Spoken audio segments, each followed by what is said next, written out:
Hey guys, Sean here. Welcome to the F1 Word and to the race watch-along for the 2025 Spanish Grand Prix. How are we all doing this fine afternoon or whatever time it is in the world where you are? I hope you're having a good weekend and are ready for what should be a good race. Although I have just heard Nico Rosberg use the fatal term setting up to be a good strategy race, which is slightly concerning. But, you know, Spain is largely about strategy as well as anything else. I know some will argue most tracks are, but Spain certainly is. It's going to be an interesting one. I think we could be in for a good race. I think we've got a nice little grid which we'll run through in just a moment. So we could be in for a humdinger, but don't forget Spain can disappoint as well. Sorry to start on a negative, but it is true about Barcelona. It's not always a cracker, but hopefully with that grid, the battle at the front between the McLarens, the battle between Verstappen and Russell and co, that's going to be great fun. So lots to look forward to, I am sure.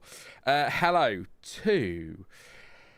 to Pascal, to Michael, to CPB, to Alfie, to Annette, to Craig as well. Hey, Ewan, hope you're okay. Hey, Kevin. Hey, Mark. And I think I said hey to Annette, so I say hey, Annette again.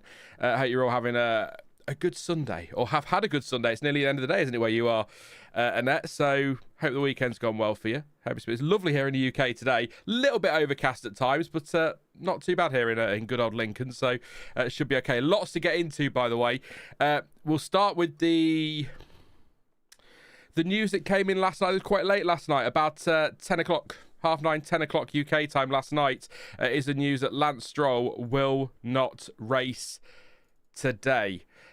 So Last night, Aston Martin released a statement that said, over the course of the past 6 weeks, Lance has been experiencing pain in his hand and wrist, which his medical consultant believes is in relation to the procedure he underwent in 2023. If you remember, he had that accident in the winter, didn't he, of 23, and then came back, to all of our surprise, right at the start of the season, and it seems to be related to that. They go on to say, as a result, his medical team have confirmed that he will not race tomorrow, that's today, of course, and he will undergo a procedure to rectify these issues before focusing on his recovery. So, they can't replace Lance, if anyone's wondering, because you have to take part in a practice session, which includes qualifying ahead of a race. You can't just hop into the car if you've not taken part in one of those over the weekend. So nobody can step in. So no Drugovich, no Stoff. He's on the list.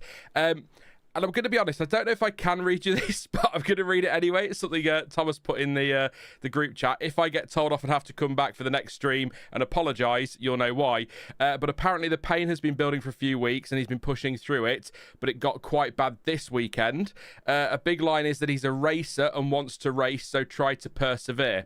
Now, in terms of options for Canada, because he's going to undergo surgery post-Spain, the options for Canada, first of all, are Van Dorn and Drugovich. Drugovich, according to Sky, would be available. So if Stroll can't make his home Grand Prix, it's Van Dorn and Drugovich. But although the team won't speculate any further, there is a deal possible with Mercedes for Valtteri Bottas, but that is not currently in place. So they would be the three most likely options. First of all, Van Dorn and Drugovich, and then possibly a deal could be done for Valtteri Bottas. The problem for Van Dorn and Drugovich is it's Le Mans, the weekend of Canada, so they may be tied up with that one. Would you want to come back to Formula One if you got a chance to race there?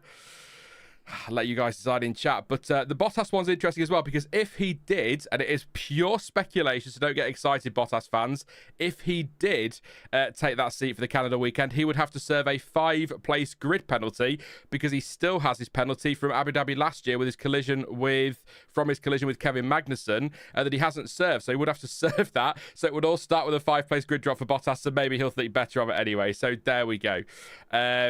I will say a lot of people are annoyed that Stroll hasn't said something sooner on this, and that maybe if he's been suffering for 6 weeks, he should have said something and Drugovich could have got a go.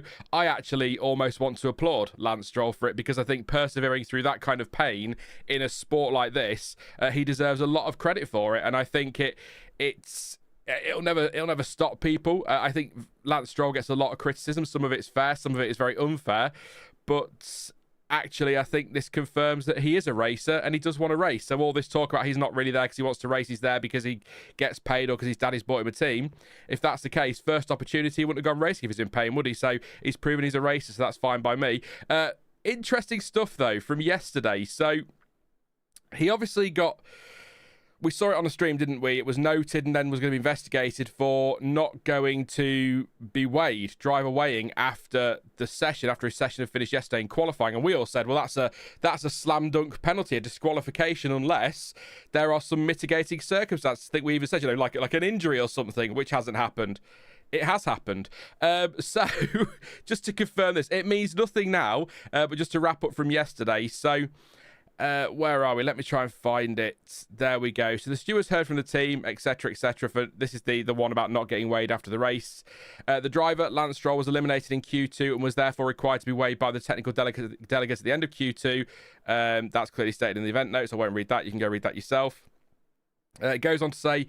it is undisputed the driver of car 18 did not proceed through the pit lane directly to the FIA scales. We received a report from the technical development informing us of this. After receiving this report, we reviewed the video footage from the garage which showed the driver of car 18, Lance Stroll again, exiting the car and leaving the garage from the back. They accordingly summoned him and all of that business. It then said the hearing was postponed until the driver was medically fit and the team was able to report on his condition. Nevertheless, we proceeded with the hearing in the morning of the following day, race day, and heard from the team representative the driver was not able to attend given the medical advice he had received. He then goes on to say they got a medical report and a letter from the doctor. He got a sick note, basically. I love that.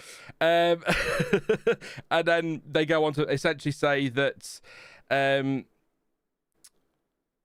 In this case, we accept that the reason for the failure to comply was an unexpected and serious intervening medical condition. The health of the driver is, of course, paramount. Having said that, given the importance of the weighing procedure, the team ought to have immediately informed the FIA delegates of the situation so the appropriate assistance could have been rendered and any required observation of the driver could have been carried out with the benefit of the FIA team. We accordingly administer a warning to the team for the future to ensure that the FIA delegates are properly informed of any unforeseen circumstances which might prevent the driver from complying with the regulations. So it's a warning for Aston Martin for not telling the FIA, basically, that Lance Stroll couldn't attend his thing. So, no, there wasn't a disqualification. Not that it would matter anyway. And the other thing as well that's come out today is that Yuki Tsunoda will be starting from the pit lane. Because there have been significant changes to the setup of his suspension under part firme and the front wing specification as well. He qualified 20th. He will start from the pit lane. We've got an 18-car grid today. And to run you through that very quickly, you know how I like to do this nice and early in the stream. Oscar Piastri on pole position from Lando, Norris and Max Verstappen. George Russell will start 4th with Lewis Hamilton 5th and Kimi Antonelli 6th. It's 7th for Charles Leclerc, 8th for Pierre Gasly, 9th for Isaac Hadjar and 10th for Fernando Alonso, who will score points today, guaranteed. 11th place for Alex Albon, 12th, brilliant qualifying yesterday for Gabriel Bortoleto, Lawson 13th, Bearman 14th, Hulkenberg 15th, Ocon 16th, Sainz 17th, Colapinto 18th, Tsunoda will start in the pit lane and Lance Stroll is not starting. Goodness me. In terms of strategy, there's so much to get through. In terms of strategy, looking like a two-stopper and not one of those borderline either. It is going to be a two-stopper according to Pirelli. Every single strategy they've offered is two stops. So there are 3 strategies suggesting they start on the softs and pitting anywhere between lap 10 and lap 19 to then put on the mediums. They are the first 3 strategies. Then there is a split at the end. You could run the softs to the end. You could run the hards to the end. You could run the mediums to the end. Interesting to note, Charles Leclerc of the top teams has 2 sets of mediums. So if there are concerns over the hard tyre or even the soft not being a tyre that can make it in the final stint to the end, Charles Leclerc has got a very nice set of new mediums he can use as well. So that's 2 sets for him. So that's going to be interesting. He could go for the soft, medium strategy. And then the other option is to start on the mediums, run the hards and run the softs. But a lot of people talking about teams preferring not to run the hards today. So we could end up with like we had last year, a soft, medium, soft strategy or an equivalent to that. So good to see the hards are useless this weekend by the sounds of it. So there we go. That's everything I needed to get you to you. That's your grid. That's your strategy. That's the latest on Lance Stroll and what could happen coming next. We're not going to speculate too much on that because we'll wait and see what happens with the surgery. We all thought after his accident in the winter of 23, he wouldn't be back for the first couple of races. He was straight back in the car and actually, to be honest, did a fantastic job, all things considered. So credit where it's due on that one. And the latest on Tsunoda starting from the pits as well with lots of changes. I assume they've made the changes to that car's a little bit more raceable today. Maybe. I don't know. I'm not Red Bull, but that's what I would assume. So there you go. What are you guys saying in chat? That was a lot to get through. I apologise. Loads to fly through. So hi. Glad you're all still here. It was yeah. Anyway, crazy. But I saw somebody make the perhaps inappropriate joke of Lance Stroll probably got a slap on the wrist from the stewards and that's what did it. But there you go. It's all very interesting. The timing of it was quite fascinating yesterday as well. So I have no doubt he's in pain with that. If he says he's in pain with that, if he's been suffering for 6 weeks, then bloody hell. I've said it before, I'll say it again. I used to run a kitchen and I know people who have rung in sick with a broken nail before, and I'm not men ringing in sick with a broken nail before. It's not a cliche, it genuinely happened. So they didn't last very long. As in they didn't die. As in they didn't keep the job very long. Anyway. That all went a bit random. Bottas is the only one though that's reliable, says Marta. Apart from Stoffel Van Dorn, Marta, come on, he's very reliable, reliably bad. Yeah, you can't replace Lance unless somebody has done practice sessions and qualifying. It's after qualifying anyway. So go back to Nico Hulkenberg. I think he only had FP3 in qualifying, didn't he? To possibly only qualify. Actually, can't remember now. Back in Silverstone as the super sub, he's not available because he's racing for Sauber. How selfish! So there you go. Yeah.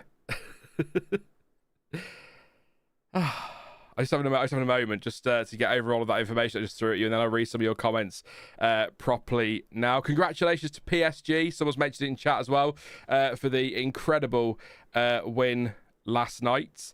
England national team are here to much fanfare, in Spain for some reason. I assume they're playing somewhere near Spain. I don't follow the national team at all. International football just does not interest me in the slightest. So most of you in chat now going, football doesn't interest me in the slightest. Shut up about it, Sean. Stop mentioning it. But anyway, like if it got worse from the previous run, it is some residual pain, RC, from the surgery he had last time. I'll read the statement again in case you... or part of the statement again in case you missed it. Now I can't find my statement. There we go. Over the course of the past 6 weeks, Lance has been experiencing pain in his hand and wrist, which his medical consultant believes is in relation to the procedure he underwent in 2023. So he is going to undergo surgery or a procedure, they've said, to rectify these issues before focusing on his recovery. So that's going to happen as soon as possible. Usually procedure means operation, doesn't it, or surgery? So hopefully he's going to be okay. Risk of rain for the race, by the way, is 10%. Last time I checked, it was 0%. So it's flying through the roof. It is going to rain heavily today. It's not going to rain at all, is it? We'll do some predictions shortly as well. But we are getting ready to start the race. We're about 12 minutes away from the start of the formation lap. Everybody's on the grid. Nipping now after the national anthem to go for their pre-race comfort break is probably the nice way to do it. Annette says, God, YouTube, these bloody ads. I don't know what it is. I do know what it is. It's YouTube leaning into money, isn't it, as you'd expect? But in a long video, a 15-minute video, I'll stick a couple of mid-rolls in, then I'll go back 2 days later to check it's all okay, and there'll be about 30 in there because they just keep slapping them in. I don't control all of that, unfortunately. It's YouTube. It kind of annoys me, actually. There are channels that aren't monetized, but YouTube can still put adverts on them, which to me seems wrong. They're not, the creator's not making anything from that, and YouTube are, but I suppose it's their platform would be their argument. So that's a debate for another day. Yeah. So apologies for adverts. Not much I can do. I asked them to be as conservative as they can be with them, but I got premium ages ago, but I know not everyone can afford that because it's one of those things. It's another subscription, isn't it? It's another subscription that goes up every month as well. So, or feels like it goes up every month, but I don't think I'd ever go back from YouTube Premium. But I know it's not something everyone can afford. Do you think Stroll will return for Canada, says Moray? Not sure. There is a question mark over it, about whether or not Van Dorn or Drugovich or somebody else could fill that seat. I imagine there'll be contingencies in place for that. But again, like I say, he had that accident in the winter. Nobody thought he'd be back for the first race of the season, and he was. But maybe he shouldn't have been, with the benefit of 2 years worth of hindsight, I suppose, if he's still suffering with it. So we don't know. We'll see what the team say. I'd imagine we'll get an update in the...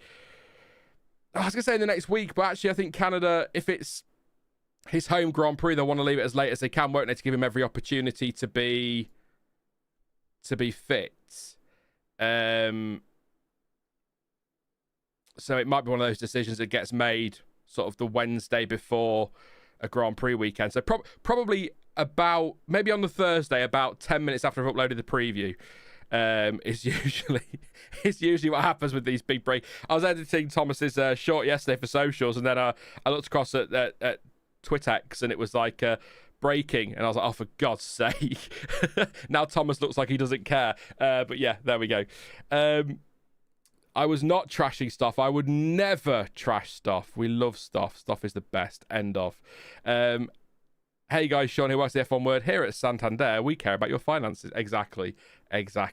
And adverts aren't even fun anymore, are they? I'm pretty sure when I was a kid, adverts used to be quite fun and engaging, and now they're just dreadful. Yeah, I agree. And subscriptions everywhere, I agree. It doesn't matter how cheap it is, does it? It's another one. That's the way the world's going, unfortunately. I've started buying DVDs again. Or Blu-ray, whatever. Without sounding like a bit of a boomer about it, getting a bit bored of watching my favourite sitcoms and things and seeing things being cut out and songs being changed because of licensing and people getting upset over nothing. So I've started buying DVDs. I think physical media will make a return. But anyway, we're talking about Formula One. That's why we're here today. Let's get your questions. Let's do some predictions then. Who have you got for the race? Top three. Your top three, the podium, whatever you want to call it. Piastri, Norris and Verstappen are the top three right now. Will that be the case down to turn one? Who are you going for as your winner? I am going to go. I said Verstappen on Thursday. Looking at McLaren's pace, what with the flexi wing technical directive making all the difference, we expected it wouldn't. I think this is between Piastri and Norris. I've got a feeling they may disappear with this one, and I'm going to back Oscar for the win by less than 3 seconds. A nice close one with Norris second and Verstappen. Oh no, did I go Verstappen yesterday? I went Hamilton as a surprise podium, didn't I? But I'd be more likely to see Verstappen up there today than we will Lewis Hamilton. But you never know. You never know. There is a point actually that I wasn't thinking of yesterday when we discussed this. Thomas said it in his roundup on socials yesterday, and it's a really great point. When I was editing it, I went, oh, that's a great shout, that Thomas. Over one lap, the technical directive has done nothing, but every single driver has said that in terms of balance, their car balance, there has been a fundamental shift. And so maybe when it comes to the longer runs with the tyre wear and things like that, we may see something different today. So that's something worth keeping an eye on. But over one lap, it's made no difference. McLaren are still the team to beat. Over race distance, it could be different, but we'll find out in the next couple of hours. So let's see what happens. But just to reiterate the point yesterday, a couple of people getting in a bit of a strop in the chat yesterday and on social media as well about how the FIA lied and it's not a technical directive and it's not made any difference because these McLaren wings are still flexing. Just to reiterate, most of you know this, but if you're new to F1, F1 wings have to flex. They will always flex. The technical directive is just about minimizing how much they flex. So it used to be they could flex up to 15 millimeters. Now it's 10 millimeters. With the forces involved, if a Formula One wing does not flex, it will just break. So it's not a bit like, but skyscrapers, they're supposed to move. It's not fun when you're up there, but they're supposed to move because if they're just a solid surface with no give, then yeah, you can have all sorts of trouble, aren't you? So there we go. Will you buy the F1 movie 4K Blu-ray at your local HMV? Lol. I will, and then I'll throw it straight in the bin just to be cool. Just to be cool. Yeah, I'll make a point. I'll waste my money. HMV. I've not been into an HMV. I bought a DVD box set a few weeks ago online at HMV. I've not been into an HMV for years. I imagine they're still really loud and annoying. Let's see what you guys are saying on your predictions. I am living in the 2010s. I'm living in the 2000s, RC. I could back there quite happily for some Ferrari success, if nothing else. Exactly, the Dairy Milk Gorilla banging the drums to Phil Collins. That was a great advert. RC says Piastri, Verstappen and Norris is a top three. Max has gone with Robert Dornbos, Roberto Merri and Will Stevens because Max is drunk. Piastri, Verstappen, Norris for Annette. CPB says Norris and Piastri will collide. Hansi says Piastri, Verstappen and Norris. I have a feeling that Piastri and Norris may just take each other out. Few people suspecting that. I'm not sure. Craig says Pizza Man, Piastri. 2, somebody else. And 3rd, the other guy. 2 great drivers there. All-time great, somebody else. And the other guy, if you haven't watched their footage on YouTube, definitely watch some clips on them. They are great. Absolutely great. Norris will bottle the start. Verstappen will sneak up the inside and push him wide at turn 1, says Mark. My other prediction is points for Alonso, says Annette. Of course, absolutely. Boom Spoon goes Luca Badoa, Grosjean in a Roman Centurion outfit, and Stinger from Robot Wars. Oh, Stinger from Robot Wars was crap. That's going to upset Robot Wars fans everywhere now. Same with... I can't remember what it's called now. Doesn't matter. The yellow one. It doesn't matter. Yeah. iFlex, says Kevin. There you go. Good to know. I'm just trying to find some more predictions here. Lots of you heading just back to the 90s and 2000s now, which is great fun. CPB says De La Rosa, Alex Verts and Thiago Montero. Maldonado, Van Dorn and Will Stevens, says Moray. So we're just forgetting predictions. We're just going to start throwing random names around. That's fine. Gaston Mazzacane, Marc Genet, that's for the Minardi guys out there, and Esteban Tuero. There you go. 3 ex-Minardi drivers just for you. I don't know why I went down that road. I just did. Yeah. Anyway, let's get everything set up for the race because this has gone south very quickly.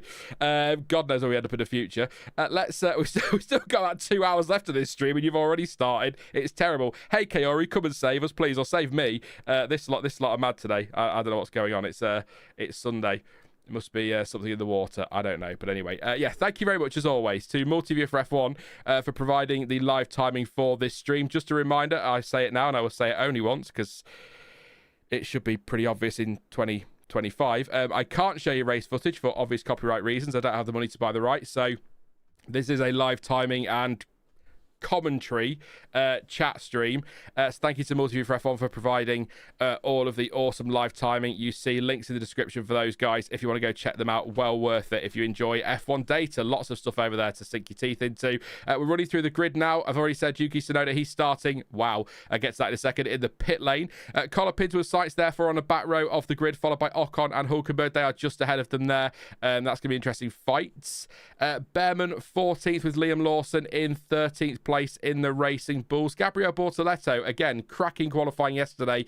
He will start 12th with Alex Albon alongside him in 11th. Fernando Alonso, his home Grand Prix, is inside the top 10, and will score points today. I'll keep saying it, with the brilliant Isaac Hadjar in 9th place.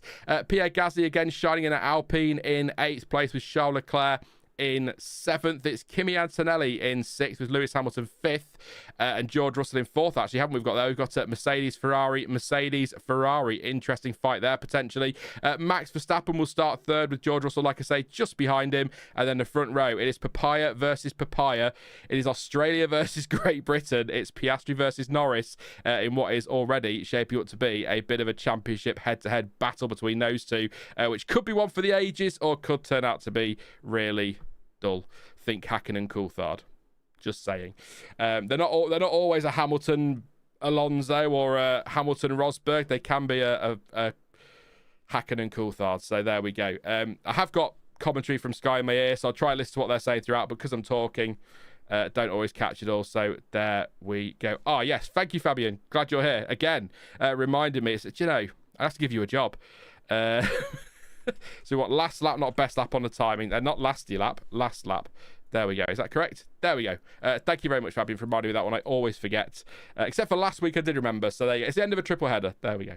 That's my excuse. I'm sticking to it. Everybody starting on the soft tyres, apart from Yuki Tsunoda on the mediums. It's used softs for Verstappen, for Russell, for Hamilton, for Antonelli, for Leclerc, Gasly, Hadjar, Alonso. Could have done this the way around. Albon, Bortoleto, all on used softs, but only, the most laps on those are 3. So I shouldn't worry too much about that. I'll just deal with these bots. Thank you, Annette. Appreciate that. Something about this. I get all those sorts of bots, and it's Sam that gets the other bots for some reason. No idea why. So everyone's softs except for, like I say, as I was saying, the most laps done on those is 3, which is the majority. Like Gasly has 2 on his, Alonso 2 on his, Leclerc only 1. So, and just on Leclerc, actually, was speculated yesterday. I said I'd let you know if you hadn't already caught it. The reason he didn't go out twice yesterday was because, as we'd already sort of discussed or speculated on, he didn't have a second set of tyres, so there was no point going out on a used set to try and improve. He couldn't improve, so that's why he banked that lap, and that was the end of that. So 7th place for Charles Leclerc in the end and 1 run as they head off on the formation lap. It's going to be one of those days, I suspect, today. But yes. Everyone's wishing Kevin good luck. What have I missed? After leaving 30 minutes, my 13-year-old superstar plays in her orchestra soon. Oh, that's awesome, mate. Yeah. Good luck. Wish you luck from us all here. Hopefully it goes well. I'm sure it will do, but that's amazing. First violin. There you go. That's awesome. Good luck, Kevin. Oh, not for you. But yeah, hopefully all goes well today. No replacement for Stroll. No. RC says Cunha has been announced at Man United. Can't believe it. Something we knew was happening 2 weeks ago, and they finally bothered to announce it. Cool. You know what they're like, RC. Yeah. That will solve all our problems. Anyway, Verstappen has won the last 3. Hamilton's won all the other ones. And I think I said in the preview, every year since 2016 has been won by Verstappen or Hamilton. The last non-Verstappen or Hamilton winner in Spain was Nico Rosberg in 2015. Just so you know. So surely Verstappen or Hamilton today for the win. I will say, if Hamilton wins today, Ruby will be here in no time at all to let us all know. So don't worry, you won't. If you're not off during this one, Ruby will soon let you know what's going on. 9 different winners in a row before that, says Moray. Is that true? That's a crazy stat. It's just one of those tracks, isn't it? Nothing happens for years, and then it all sort of kicks off for a while. So obviously the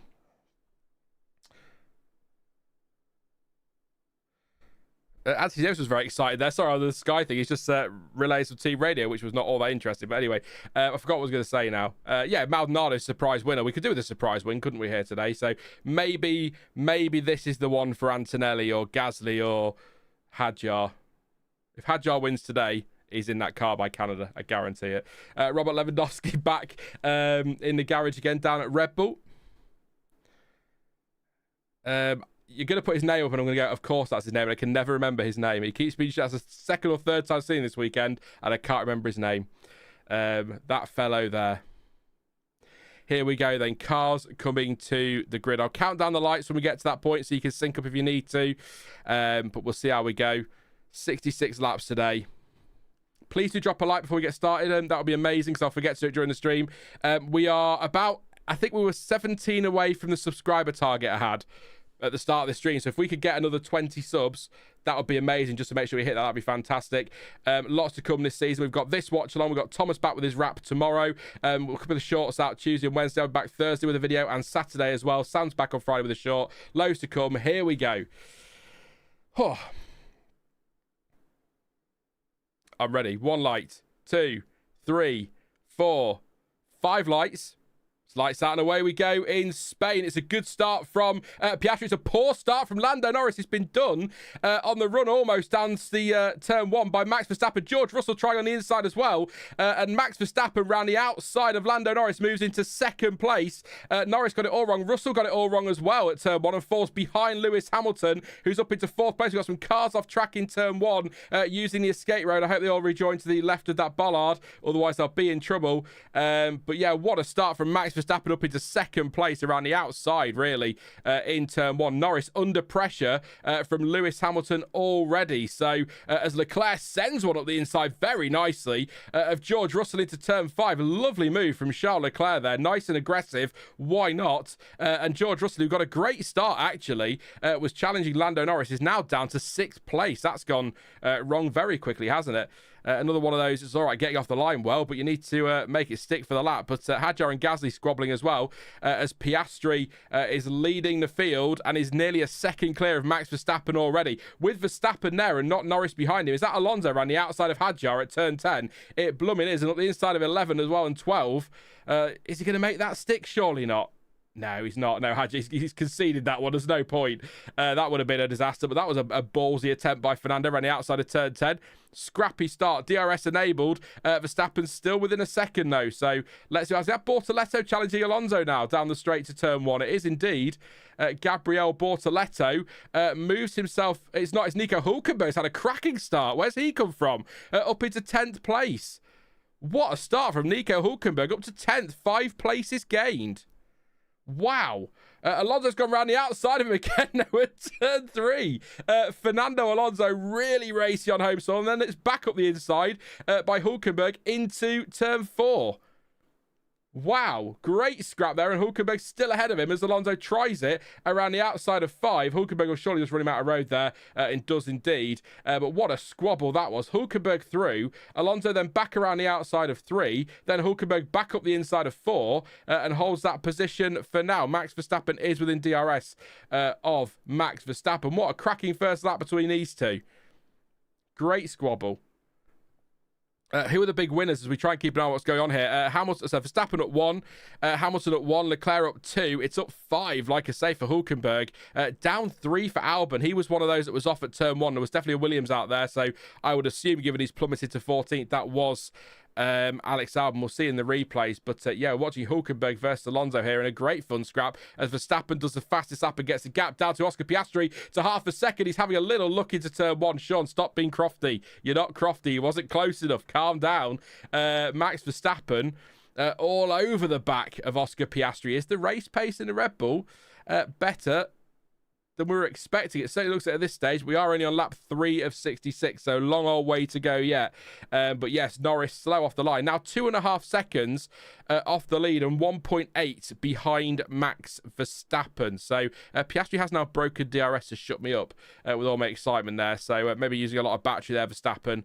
To give himself the best shot, but we'll see what happens as things settle down. It is still Hulkenberg ahead of Fernando Alonso by half a second. So, and actually, is Pascal here? He is Pascal. He'll be very excited by this. The race pace in the Sauber, again, it is only lap 3, but the race pace looking good at the moment. Hulkenberg now starting to challenge Hadjar ahead. So, looking good for Sauber at the moment. Let's see if they can keep that up for the rest of the race. Talk of moving under braking, I think Russell was talking about there. I didn't quite catch the radio message. It's, yeah. I'll come to your comments in just a second. Just going to make sure this has settled down. I hope it doesn't do what Spain tends to do and we end up with, 2 seconds between every car, and that's pretty much it after the first lap. Things have calmed down a bit. But here's Hadjar now having a look at Pierre Gasly. Closing in. Gasly goes defensive. Hadjar has a look to the outside of turn 1. Gasly keeps the position. Good defensive driving there from Pierre. Hadjar has to stay where he is. So at the moment, Isaac Hadjar having a little look around the outside of 3, maybe thinking the outside line might be a bit grippier. Not today, it wasn't. So he's going to have to stay behind him for now. But yeah.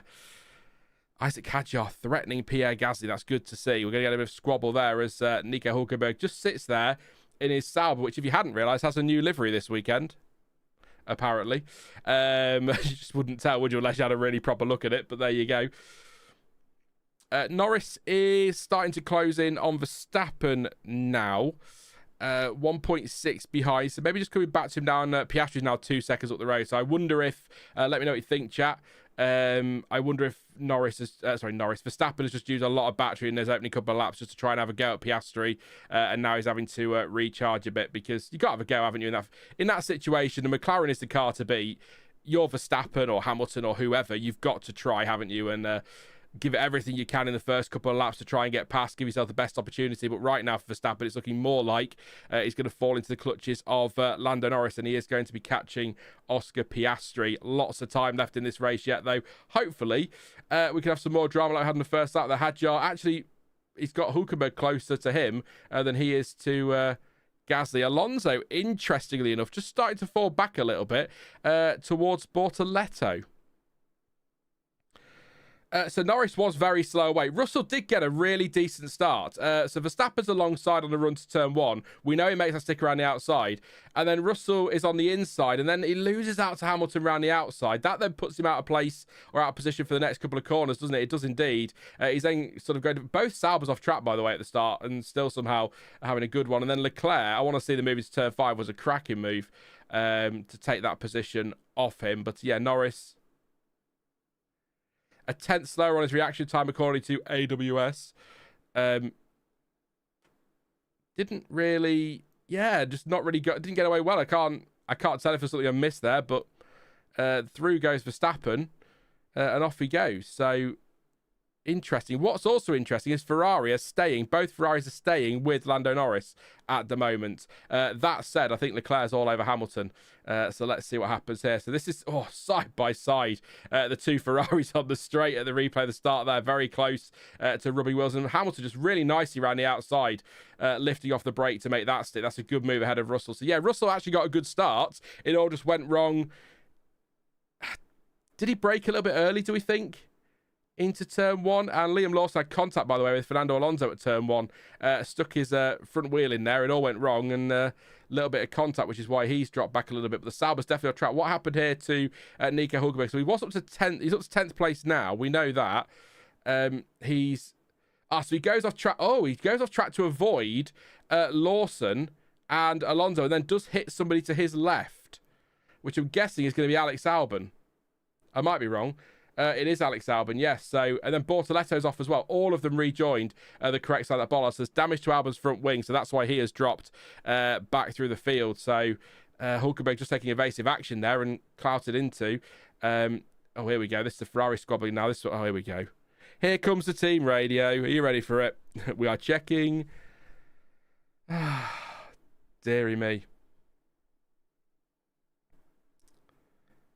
Let's see. Crofty speculated whether there might be some penalties for turn one, but not at all. Albon told to box. Not surprised with that front wing damage. I think everything at turn one was fine. Hulkenberg tried to stay on track and then had to swerve to avoid, hit somebody, and they all went off. Bortoleto was off as well. I don't see that as a problem. And Hamilton not letting Leclerc through. So there's no team orders at this stage. But they are squabbling here, Ferrari, as Albon drops down to 18th as he comes into the pits. Tsunoda, by the way, still down in 19th and 9/10 off Colapinto, already 23 seconds off the lead. So we're now watching Ferrari squabble. Norris is catching Verstappen. He's 1.3 behind.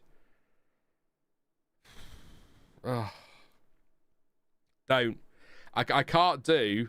No further investigation, by the way. Hulkenberg leaving the track at turn one. I'm not surprised. He had to, he can keep going if he wants, but he don't want to be running into the back of those two squabbling. So I just can't deal with Ferrari having another Ferrari day. I just can't do it. It's too much. It's too much hassle. I can't do it. Norris on the radio, being told we can push on these tyres now. They're up to temperature. We want to try and pass Verstappen. I would imagine you do. That's the point. But already, I mean, 4.3 seconds Piastri to Norris. So some time to gain there. Piastri can look after his tyres a bit with a 3-second lead, can't he? So looking good for him. Let's see this Ferrari battle through. Then I'll come to you guys in chat. Poor Chris indeed. See if there's anything doing here with Ferrari. Leclerc is going to keep closing under DRS. He's still closing, still closing. Is he going to send it into turn one? He's not. I just wonder. Lewis isn't really defending, and Leclerc isn't pulling out to sort of have a look. I wonder if they're just... Although Hamilton doesn't look totally comfortable in that car, I'm just wondering if they're using that DRS to keep towing Leclerc along. But frankly, I mean, Hamilton are 121.6, Russell are 121.6. The leaders, Norris ahead 20.8. So they're losing a lot of time here. But maybe it's just, I mean, there is that, but there's also Leclerc maybe just doesn't want to send one up the inside of his teammate and cause contact. So he needs to make sure it's a definite move. Let's see. What's going on? Kieran says, who's Chris? Oh, guys, go back a few years now, Kieran. During the testing streams we do.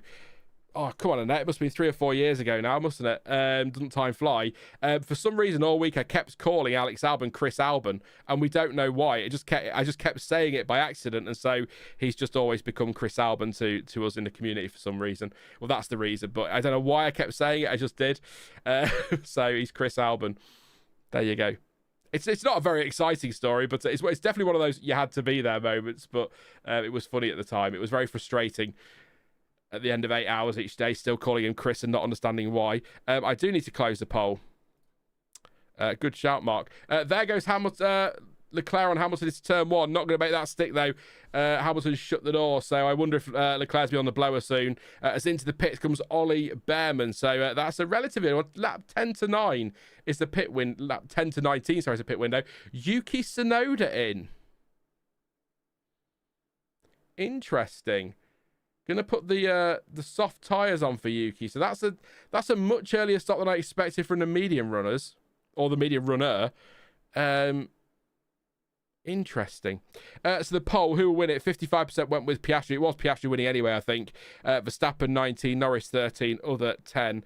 Thank you for your votes on that one. So it's a very old joke, isn't it? And that time flies. I mean, I will say 17th of June, this channel will have been going for 8 years. And I still remember that first video. Hamilton told to swap positions with Leclerc. Not surprised that call has come. I imagine there's been a lot of discussion prior to that, but if that is just a call from Ferrari, it's nice to see some actual definitive action rather than spending 14 laps discussing it and then swapping the drivers over 3 or 4 times. So I hope that is a firm decision, although Hamilton, is he slowing? He's not. Is he slowing? He is slowing. He lets Leclerc through into P4. Leclerc is the quicker of the two at the moment, so... Don't know if Hamilton has a problem or if he's just struggling with the tyres or the car. As Hulkenberg pits, by the way, from P10 he was, wasn't he? So maybe they're thinking undercut here at Sauber. Tricky to overtake here. You have got that big stop into turn 1.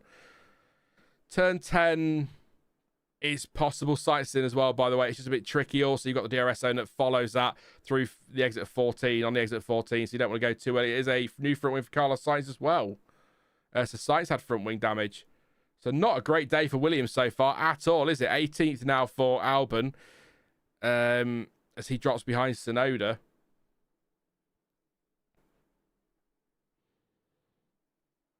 Yeah. Red Raven says, thanks for the reminder about age and the passing of time. I said to a partner the other day, why as humans are we always surprised that time passes as it always has? And then I just got some Larry response about time is a social construct, and it's like, it doesn't really exist. I was like, okay, fair enough, whatever. Let's not get into that. I just want to eat my spag bol and watch Doctor Who. Leave me alone. Anyway, let's keep watching this then. So what we've got Verstappen now ahead of Norris on the back of him, ready to fight Piastri now, well up the road, nearly 4 seconds over Verstappen. Gasly has pitted. So this is Tsunoda passing Alex Albon. We saw that on the timing tower, didn't we? Through he goes. So has Albon got some more significant damage? If Nick's here, Nick's usually pretty good at spotting these things for me. He could be my Ted Kravitz, actually. He's pretty good at spotting things that I don't spot. I don't know if there's a hole in the side of that Williams or something as to why Albon's quite slow. Let me know. But yeah, he definitely seems more than the front wing was an issue, doesn't it?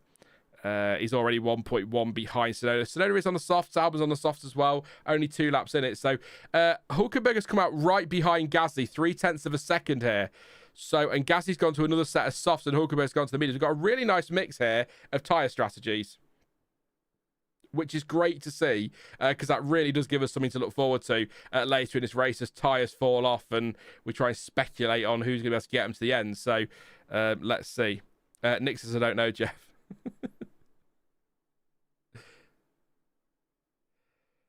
Charlie says, time doesn't really exist. I'm going to show up to work 2 hours late and use that excuse. We'll see what happens. Exactly. Here goes Lando Norris on Max Verstappen. Is Verstappen going to go defensive? He is indeed. Norris has a look to the outside, but Verstappen keeps the position. He's complaining of no grip compared to the McLaren drivers. So will Norris be able to exploit that extra grip that he seems to have and get around the outside of 3? No, he will not. I think most drivers will know better than to try around the outside of turn 3 on Max Verstappen. I'm pretty sure that's going to be a running you out of road situation quite quickly. Hard, but fair racy, of course. As long as he's not shoving him in the wall or anything, that's not fair, but you know what I mean. Norris is pretty... I think this is a matter of if, when, not if here, for sure. So... Piastri on the radio. Oscar, tyre update, please. How's the tyre? And he says, struggling a little bit with the rear. So there you go. Starting to just struggle a bit is Piastri. Norris closing in. Again, not much point in turn 10 because you've got that DRS detection point just before 14 in the zone, not long before the start-finish line.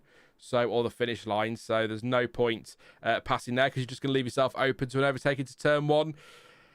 What does Verstappen do here then? Go defensive or try and get his tyres a bit further? Let Norris pass him, or not let him pass him once Norris gets past. Pit at the end of that lap and try and undercut him back, maybe. Here goes Norris. Verstappen's not fighting this one too hard. Through he goes. I wonder if Red Bull might pit him now and then try the undercut on Norris to get back through again. It might be their only chance to put some pressure on McLaren, but Norris is up into second place. It wasn't a particularly spectacular overtake. It was a DRS one into turn 1, and Verstappen did not fight that very hard at all, which I think when Max Verstappen isn't fighting something like that too hard, you know that McLaren is pretty good today, don't you? He's aware of that. He's not daft. Bortoleto down to 11th as Lawson moves into 10th place. We've missed that overtaking to turn 1, it looks like, on the driver tracker there. So Lawson making a move on Bortoleto. Hulkenberg has dropped back on Gasly, 1.4 seconds now. So what's the gap to Hadjar? That's the one he'll be chasing on the undercut. So where is Hulkenberg? 42.1 off the lead. So he's 21 seconds behind Hadjar still.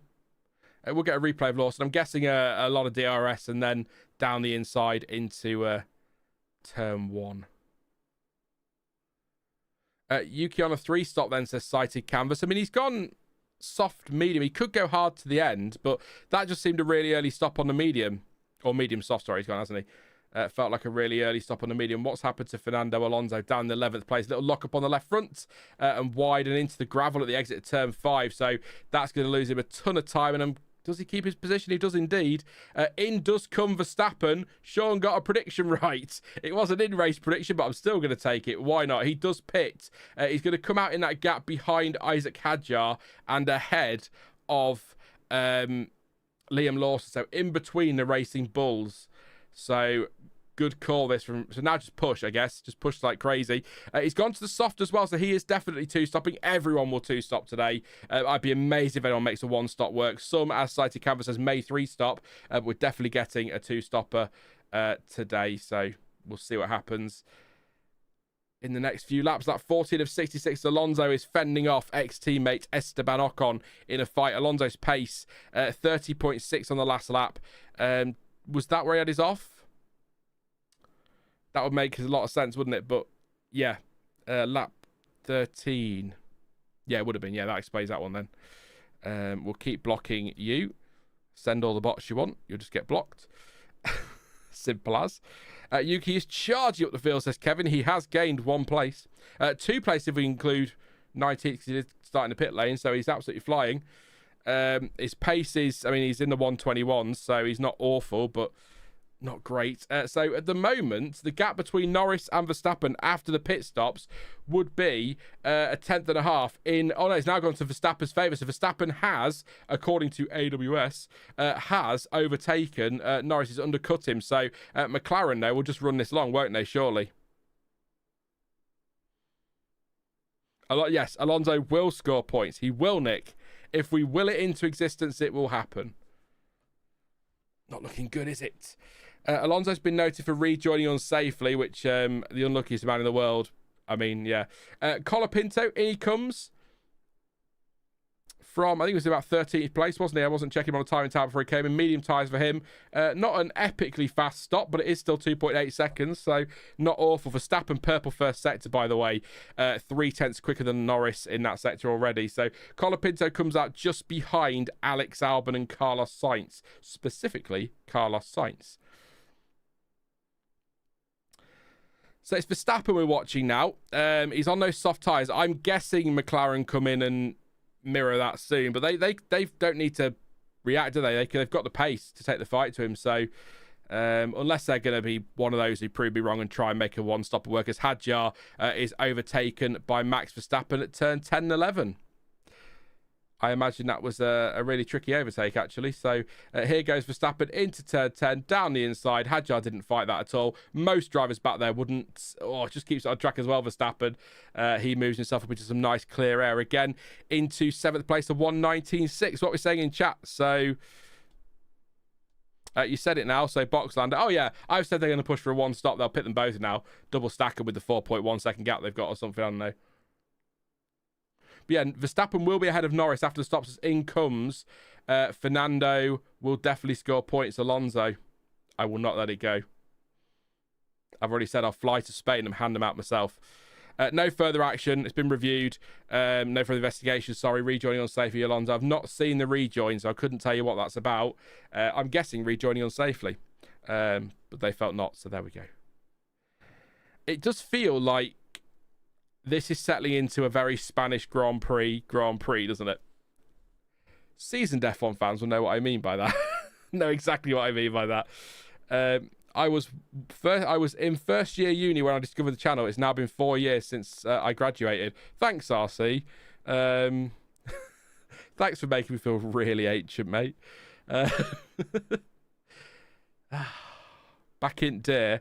They're boxing Hamilton, and he comes.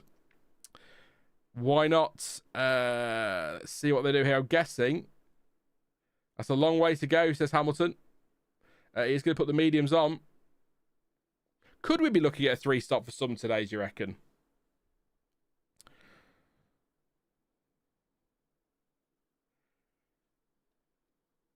Interesting. I wonder if we might, because some of these stops seem early, and some... I mean, I think probably Hamilton pitting there, the McLarens... They could make a 2-stop work easily. But then people like Tsunoda pitted really early. Albon pitted early. I know he had damage. Sainz was in early. He had damage. Others have come in early as well. So it might be 3 stops for some and 2 for others, which would be a nice little split. Full push now. And Leclerc says that's what I'm doing already.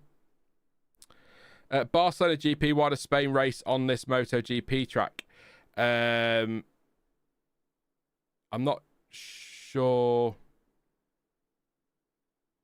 Not sure I'm following it, but I will say on the Barcelona GP thing, I think I said last week, I went and had a look for tickets for the Spanish Grand Prix next year for Barcelona because I was intrigued about what the plan is. Because obviously the Spanish Grand Prix is going to Madrid as Max Verstappen drives clean around the outside of Kimi Antonelli at turn 12, as you do, through he goes. But yeah, I did wonder if as Leclerc pits, whether we were going to have 2 races in Spain next year. It looks like we are going to, and that looks like it is going to be called the Barcelona Grand Prix, but no confirmation on that. So let's wait and see. Calendar news hopefully in the next few weeks, so we should know then. But yeah, Spanish Grand Prix in Madrid, and there will still be a race in Barcelona because that is on the calendar because it's got a contract for next year. So it might be called something else, but yeah, probably Barcelona, I'd imagine. That hashtag's been doing the rounds today anyway, but it is officially Spanish Grand Prix. I'd give the stream a quick refresh because I think the chat's a bit behind me here, which isn't a surprise. Leclerc rejoined 7th. Hadjar still going, by the way.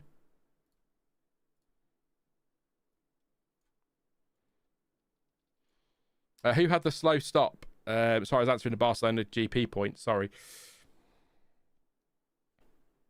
Lovely move, Verstappen. I know he's got more grip and fresher tyres, but nice here on the outside there of Kimi Antonelli. Good move.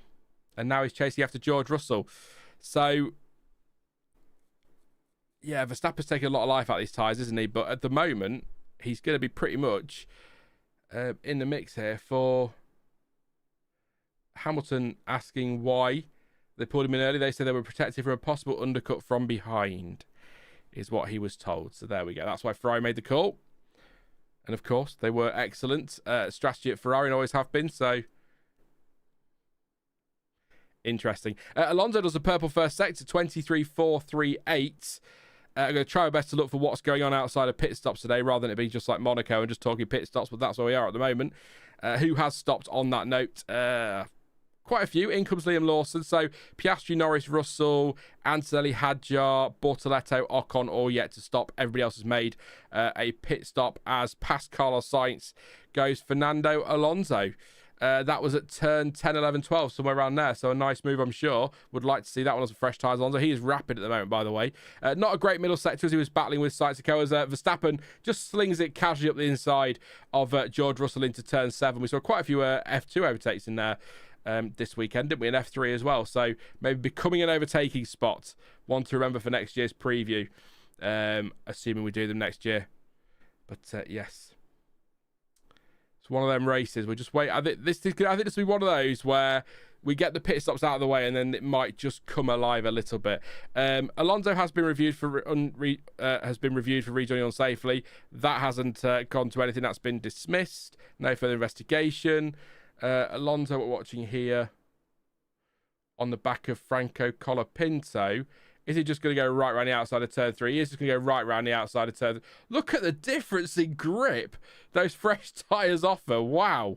Clean around the outside. Then he's going to sling up the inside of Carlos Sainz's turn 10. Nice move. Fernando is racing today. Hadjar pits, by the way.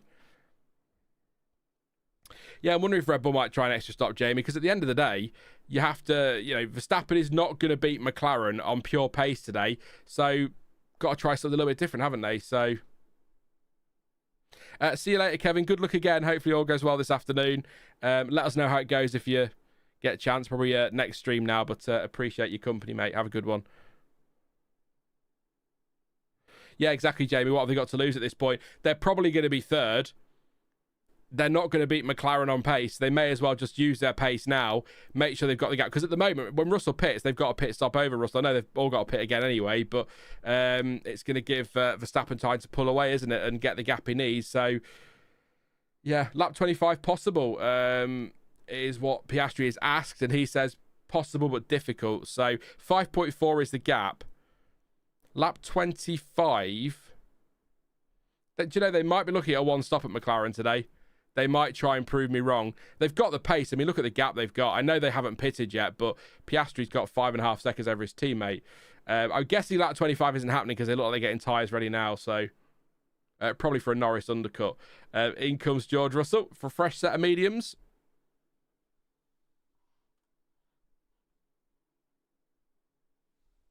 Yeah, sorry, Sighty Canvas. I can't do much about the adverts. I'll just have a check if there's any settings I can tweak while we're live.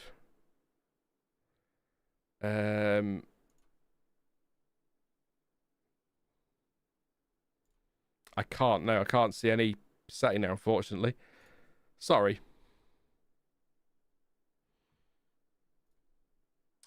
I feel like as Norris does pit, so they are pitting Norris before Piastri. So there you go. Just saying. I suppose they need to try and cover something from Verstappen, but it's a bit late now. Verstappen is easily past Norris at this stage, so it's going to cost him time. I'm guessing they're going for that gap between Verstappen and Antonelli for Norris, which needs to be a clean stop if they want to make that work. 22 seconds the average time lost in the pits. It is a good-ish stop, but no, it's not at all. It's 3 seconds. It looks slow. I nearly said it looked slow. I didn't want it to come up as a 1.9 second stop after I said it looked slow, but it was 3 seconds. So they should be Antonelli pits anyway, so they're covered from Antonelli. Leclerc continues on, so he will be ahead of Leclerc, so there will be a gap there. So Norris will have clear air now. Piastri still yet to stop. Interesting. Yeah, I was saying I was saying that me and Nick are very much on the same page about all the witching about overtaking. Or I feel like we are, largely. Piastri now told to box, so Norris got the call first, perhaps to protect from Antonelli, but Antonelli pitted anyway. They weren't to know that, of course, so maybe that's why. But yeah, interesting they chose to bring Norris in first and not Piastri, but maybe Piastri not really under threat. Well, I say Piastri not under threat from anybody. Max Verstappen will move ahead of Piastri after these pit stops. Piastri is going to lose the lead to Verstappen here.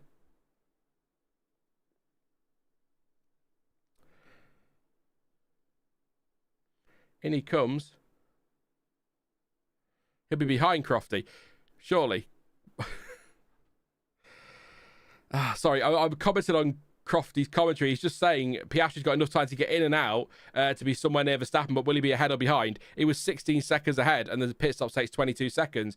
It doesn't take a genius to work out that he would be behind Verstappen.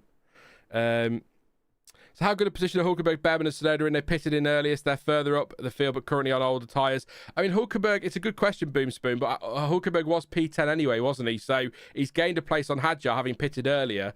But I reckon that they're going to have... I think everybody, as Piastri he's already on his pit out, isn't he? But I think everyone's going to have to pit twice today. I'd be amazed if they get those medium tyres to the end, McLaren, from here. So I'm guessing they're going to go soft again to the end. But I wouldn't be surprised if, just watching Hadjar here, have a look at Hulkenberg. But I wouldn't be surprised if your likes of Hulkenberg and Tsunoda, who had to pit quite early, if they do go to a 3-stop. So I wouldn't be surprised if they wouldn't go to a 3-stop. So, yeah, I think Hulkenberg 13 laps on his mediums already. It's a good question, actually. It could be a 3-stop for Hulkenberg. Safety car could change all that, of course. Time to conserve some tyres, but everyone seems to be pushing today, really. So that's good to see. Russell fastest lap of the race on that note, by the way, and purple in the first set. So I think some will have to 3-stop, and maybe those you mentioned there will be some of them as well. But yeah, Piastri's going to cruise up to the back as Craig says on Verstappen. Piastri will eat Verstappen alive. Hamilton's lap time of a 1:20.7 will be reinstated. Huge news from the FIA there. Obviously not happy with the track limits thing. At least it takes the warning off him, I suppose, is the point there more than anything. But the way that's worded, like, who cares? It's a race. Come on. Antonelli now, all over the back. Oh, I'm guessing Pierre Gasly is indeed. Should get this done. He's 3/10 behind. DRS wide open. Down the straight they go. And he breezes past the Alpine on the run to turn 1 and moves up into 7th place again. And that's Hadjar getting past Hulkenberg as well. So those tyres not working out too well. Who's done what then tyre-wise? So Verstappen has put 2 sets of softs on. So he'll be doing at least 1 more set of mediums unless they're going to try the hards, Red Bull, which would be a surprise. Not many fancying that one this weekend. Piastri's used medium and hards for Norris as well. Same for Leclerc, Hamilton, Russell and Antonelli. Gasly's used 2 sets of softs. It's medium and hards for Hadjar, Hulkenberg and Bearman, and Tsunoda as well. Albon on 2 sets of softs. Medium and softs for Lawson and Alonso. Softs for Sainz, and a medium soft for Colapinto, Bortoleto and Ocon so far. He needs to give the position back, says Lawson. So obviously squabbling with somebody, not happy with an overtake there. We'll see what the replay shows on that one. Maths is not a strong point for Crofty, says Sighted Canvas. Does Russell see any raindrops? If he's sweating, he will do, Nick, for sure. Yeah. Albon, Liam just pushed me off, he said. So I need to see a replay of that. I haven't seen it yet, so we'll see what happened. But if they are going to give the position back, I need to do it quickly because Fernando Alonso is all over the back of Liam Lawson here. So if he gets ahead, that's going to force Albon to give up 2 places or take a penalty. See what Williams decide to do here. Will they swap them back around? Lawson's got DRS. Tsunoda pits. He's got to be 3-stopping, surely. Unless they try the hards, but I guess as Lawson tries around the outside of Albon into turn 1. Nice move. Oh, contact. There was contact. And how that wasn't spotted by comms, I don't know. Because even I spotted that, but I'm blind and a moron. So that was contact between Albon and Lawson there. It's the front left end fence, I guess you'd call it, on the front wing of Albon. Has he got another front wing? That'll be his second one today. Incident involving cars Albon and Lawson has been noted. Front wing damage to Albon. We saw that one happening live.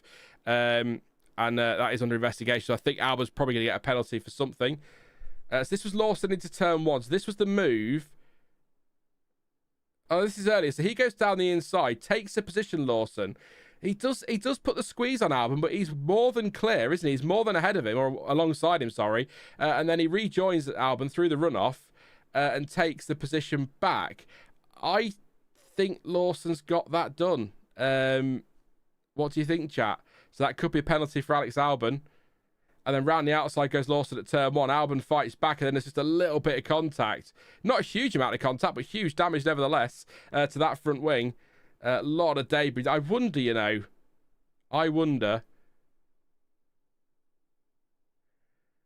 Alonso's gone through that. There's a lot of debris down there. I'm just wondering. I'm not going to say it. That was a lot of debris down there. So Max still pulling away slowly, says Mark. He is. 120.1, but then Piastri's done a 19.8. I think Piastri will want to bring his tyres in quite slowly here.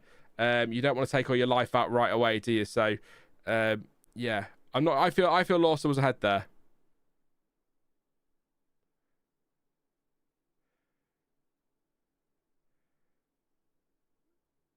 So Verstappen's.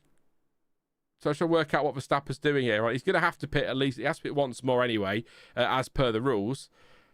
But would they try the hards? What did they put Tsunoda on? They put him on the mediums. Yeah, I did wonder if they might put Tsunoda on the hards and just try them out and get some data for Max.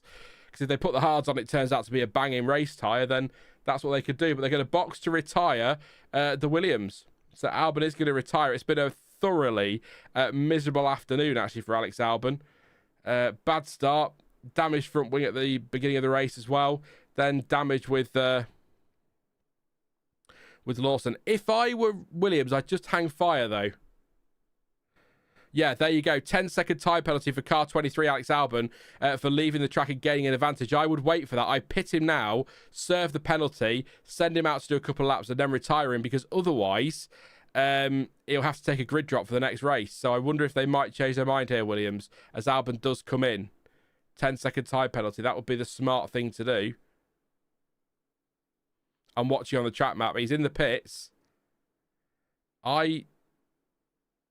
They're serving a time, but they are serving a time penalty. So I guess now then, that's a time penalty. Are they? Then send him out again. There you go. Time penalty done. That was the right thing to do. That's the right thing to do. Then he avoids a grid drop for next weekend, doesn't he? Or Canada. Good call that from Williams. Max still pulling over at that one. Not much. And yeah, it caused a lot of damage. So yeah, it's such a tiny touch. That's the thing with these cars, aren't they? They're just made of glass, basically. Or it feels that way anyway, doesn't it, sometimes? Yeah, doesn't take much, does it? But yeah, a lot of debris down there as well. I don't really know what to tell you. That's all the action sorted for a while, I imagine. As here goes Nico Hulkenberg to shut me up down the outside of Gasly, up into 9th place, Hulkenberg. So he has still got some pace as Nico Hulkenberg. Also still got some pace, Max Verstappen. So hard to drive a kart brake and have no turn in low speed. But actually, considering his tyres have gone so much further, he's actually only 9/10 slower than Piastri, who we thought was going to breeze right up to the back of him. So maybe just easing those tyres in, Oscar, but not horrific lap times here from Verstappen. Now, that said, Leclerc's bringing himself into play. I will say that. Albon and Lawson incident under investigation for the collision at turn 1, so it may not all be over for Albon just yet. They might leave him out a bit longer as well in case he gets another penalty, but I think... let me know what you think, chat, but I think that contact one is just one of those nothing in it, neither driver wanting to back out, contact inevitable sort of things. If you want overtaking in F1, there's going to be contact at times, isn't there? So there we go. What Max did lap pit on, says Sean, for some reason. But Mark says, what lap did Max pit on? He's done 15 laps on the softs that he's got now. So 29 minus 15, 14-ish, somewhere around there. So they are going to pull Albon in now to retire. Miserable day for Alex Albon. One of few miserable days, actually. What a season Williams have had so far. So really disappointed to see them struggling this weekend, actually. But yeah, just watching this replay again, I think Albon could have left a bit more space there. But these things are inevitable, aren't they? It's not like Lawson's not come swinging across to hit him. And I don't think, as Max Verstappen pits, I don't think Albon's really gone swinging into him either. It's just one of those things. Little bit of contact, so no further action, they've decided, the stewards. So as Verstappen slams on the brakes to come in for make his second pit stop, what are they putting on this car? Will the mediums go to the end from here? 37 laps, do we think? I'd be surprised. So whether they're thinking late safety car or something, stick some softs onto the end, or as we've already speculated, nothing to lose really. I say nothing to lose. Leclerc could be bringing himself into play here. And will he get ahead of Hamilton? That's the key here. This is tight. Penalty has been served, by the way. Albon's penalty was served. He's okay. This is tight with Hamilton on pit exit for Verstappen, and he's just ahead of him. Can he stay ahead of the Ferrari? He does indeed. So that was tight for Verstappen, but he's made it work. As somebody else just been in the pit, so it's Alex Albon, isn't it? Yeah, so there we go. I'm going to have a quick drink since it's gone quiet. I'll be back with you in 10 seconds. There you go. Count the seconds.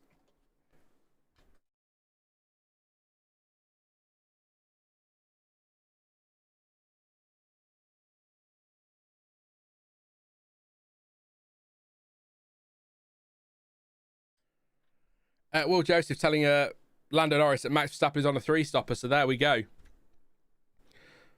So Verstappen tried something and then said that they're happy with what they're doing, so it must be 2-stop for McLaren. I can't see them getting those mediums to the end, so they must be 2-stopping. Verstappen 3. As we've seen on fresh tyres, it's been rapid Verstappen, as I say, that purple middle sector, so maybe it is the way to go. Let's see. Let's see. Was it 14 seconds? I'm so sorry, proudly South African. I will take... Next time I'll take 6 seconds to make up for it. I'll get those 4 seconds back for you, I promise. 6 seconds next. I won't even swallow. I'll just... neck it. No effort at all. I wonder if Williams and Albon ran out of new front wings. Says Killjoy. Could be. Could be. No grip at the rear, mate, is what Hamilton's telling his race engineer. Oh, it's Nico Rosberg. Sorry, I got confused then. 23-2 first sector for Max Verstappen. He's 16.7 off the lead. So he is bringing himself back in. He will be leading again after the next round of pit stops. But, and that's contact between Lawson and I'm guessing it's going to be a Haas. So it is going to be Ollie Bearman. It is indeed. What's happened there? Well, contact. I think contacts. There's something going up. Yeah, Lawson again having one of those races by the look of it. A real scrappy race from Liam Lawson. Let's see what happens next up. But yeah, we caught right at the end of that, so I don't know what's happened, what's led up to that, or anything like that yet. So let's wait and see what happens in the replay. But Alonso just sat there in 13th place waiting. So Lawson having a go at Ocon is turn 1. He's got the DRS. It's quite a late move, actually, from Lawson, to be fair. And then not Ocon, Bearman, sorry. Bearman just turns in. It was a late move from Lawson. He wasn't fully alongside from that camera angle anyway. In fact, it is a late move. He's licked the stamp and sent it and then forgot to post it. There we go. Not quite worked out. I think that's it. If you're giving anything out for that, I'd say Lawson. He can't really disappear though, can he? But he has left it late. But Both are okay. Rosberg says penalty, but me being me, if both cars are okay and have continued, then I don't really see the problem. But Rosberg knows better than me, so I'll take his word on that one. Bearman going defensive. Yeah, not smart. Lawson's still doing impressive Monaco style. Has been noted by race control. See what they decide on that one. I imagine they've investigated, but Lawson now falling back a little bit towards Alonso. They are going to investigate it, so they're going to give a penalty to Lawson, aren't they? That'll be a 5. Is it a 5? Ayumu Iwasa there watching on, the reserve driver for Racing Bulls. Yeah. Verstappen is quick, as you'd expect. He did an 18.2. Best lap to the 84 last lap as well, 1.5 seconds quicker than Piastri, and quicker, but they could conserve tyres at the front, can't they, a little bit if they need to. So he says he's like I have no clutch while upshifting. It's a bit of banter on the radio. 1973, maybe 74 now. So yeah, not happy Verstappen, but his pace is good on these fresh tyres. So is he bringing himself into play a little bit here, Verstappen? He's got to make an extra stop then. Or, looking at it another way, he's got now to make the same number of stops as McLaren have to make. Everyone's got to make one more. So, maybe. See what happens. While posting purple sectors, exactly, yeah. Struggling with the clutch and the tyres and the sliding and the braking. Goes purple. Pace is there on the new tyres. What are you guys saying in chat? Let's have a bit of a convo then, whilst a conflab, as my mum would say. Jack Crawford there in the Aston garage. Just while it's a bit quiet while we wait for the next round of pit stops. It's very, very Spain, this one. Half race distance, it is indeed, Craig. You see, I feel like you said that with joy. I think, God, we're at half race distance, almost over. There's plenty of action through the field. Not a lot at the front in terms of overtaking. McLaren looking very good, but all around strategy, as we kind of suspected before we went into this one, didn't we? So very, very Spain, as always. As that's a Sauber having a go at a Williams. That's Bortoleto on Carlos Sainz. Not got through there. The battle for 12. Nico Hulkenberg in Knights, by the way, has taken those tyres. Bearman as well. 24 laps on the mediums, which is great stuff. And their pace isn't anything spectacular, but they're in the mix with those around them. So they're doing well there. Hulkenberg up 6 places from his starting point. Here goes Bortoleto now. Closing on sight. So for some reason we came off board and we could have watched an overtake on board because, you know, why not? Round the outside of turn 1 he goes and into 13th place. Nice move from Bortoleto. Mattia Binotto in the Sauber garage there. Just thought I'd let you know. They're still investigating the Lawson Bearman one and they've gone no further action, Lawson Bearman. I'm actually a bit surprised there. As I say, both cars continued, no damage. Bearman stayed ahead. So I don't think there needs to be a penalty there, but I thought the stewards might give something. Verstappen will be in our race, so keeps finding some pace. So they are concerned, McLaren, by Verstappen. He's only 10.8 off the lead, is Max Verstappen. At this pace, he catches Charles Leclerc. If he keeps this up, he does bring himself into play. He doesn't, and as Croft said, Max doesn't have to stop again. I'm sure he will. But Hulkenberg's done 25 laps on those tyres. And there's 32 to go. So is it a bit much of a stretch to expect another 7 plus the 5 he's already done? 12? Yeah. But at this pace, they're not going to last the end, are they, at this pace? He's absolutely flying. So Sainz pits, by the way. I think because Lawson didn't fight him into 3, says Jamie. Maybe. He kind of gave it up, didn't he, after that? So... yeah. Nico always does this somehow. King of Tyre Whisperers. Sauber have decent race pace. They do indeed. We can push the tyre a little bit more in turn 3 and turn 9, Lando Norris being told. I can't push. My front left is grained and I'm just understeering as Max Verstappen breezes past Charles Leclerc up into 3rd place. He's only 5.7 behind Norris here. What I will say, I mean, look, this is an obvious statement, but if he catches Norris and passes him, it's irrelevant how many stops he's got left, because they've both got one more to make. So it brings him into the race. But I can't see McLaren taking those to the end. Fewer. I thought there was some spots around the camera. I don't think it is. I think it's something else. But yeah. Bearman is rookie, but Lawson isn't rookie. He is a DTM winner, says, well, we agreed, maybe you weren't here, I don't know, but we agreed in chat that the first half of the season we class Lawson as a rookie, an F1 rookie, because he's not done the first half of an F1 season, but second half of the season, we won't let him be classed as a rookie because he has done that sort of twice, actually, almost now, hasn't he? So,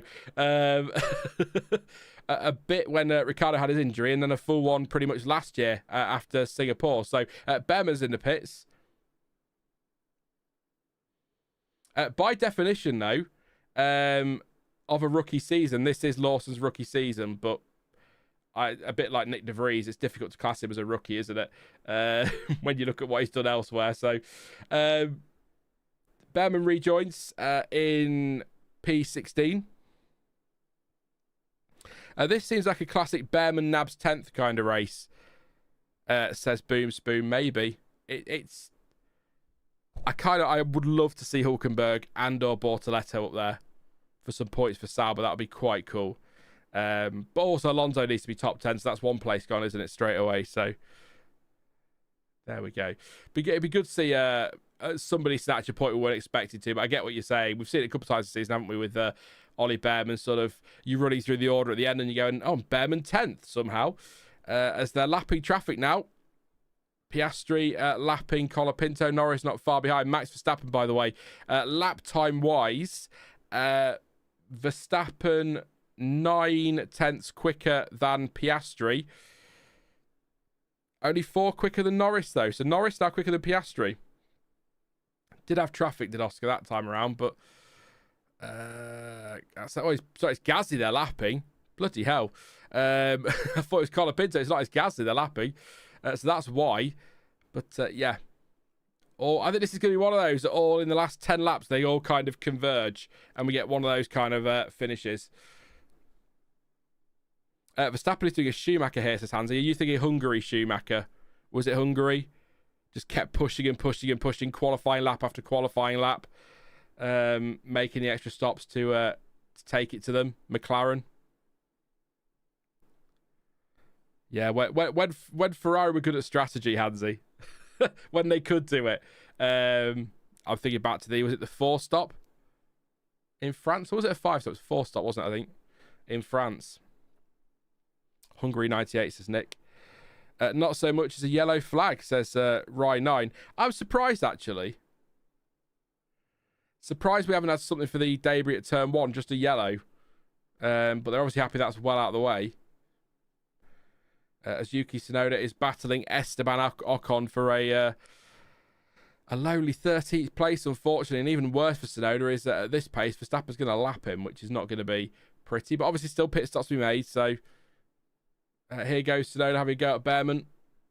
Into turn 1. There we go. Who has to stop again? Nobody has to stop again. Everybody has used 2 different compounds of tyres in this race. But like I say, Verstappen getting those will be very surprising at that pace. So fastest man out there of everybody. Oscar just picking the pace up a little bit now. 19.6 for him. So that answers that with the traffic. But now it's Ocon and Tsunoda ahead of him. So that was Goodyear versus Bridgestone. 98 with good time, says Nick. Yeah, tyre war. Tyre war, of course. A lot of people would like to see that back. A lot of people want refueling back. I don't think that'll ever happen. But yeah, those were the days. Rose-tinted spectacles.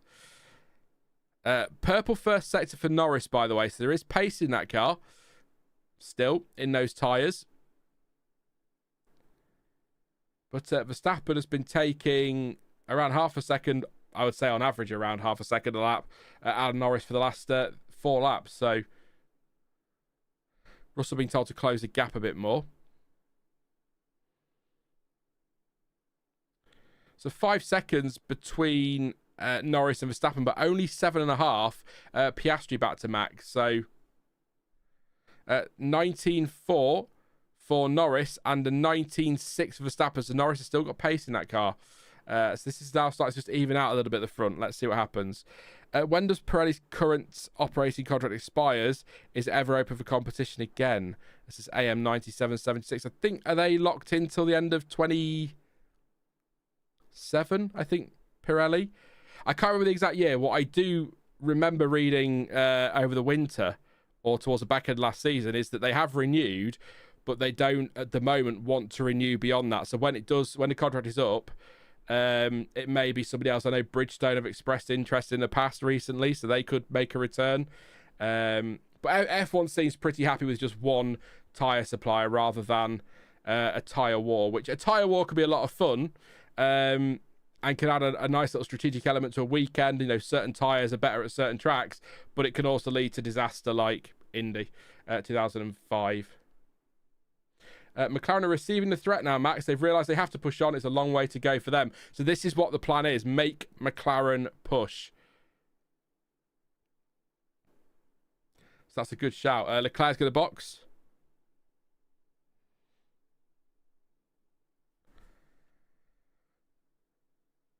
I'm just listening to try and get some info from Anthony Davis in there. He's talking about Hamilton is definitely fighting George Russell today. So at the moment as well, I have to say, as Leclerc pits, it was the right decision to swap the Ferraris around. We saw at the time Leclerc had more pace, and it certainly seems to be the case for the rest of the race at this point. So it's the right decision.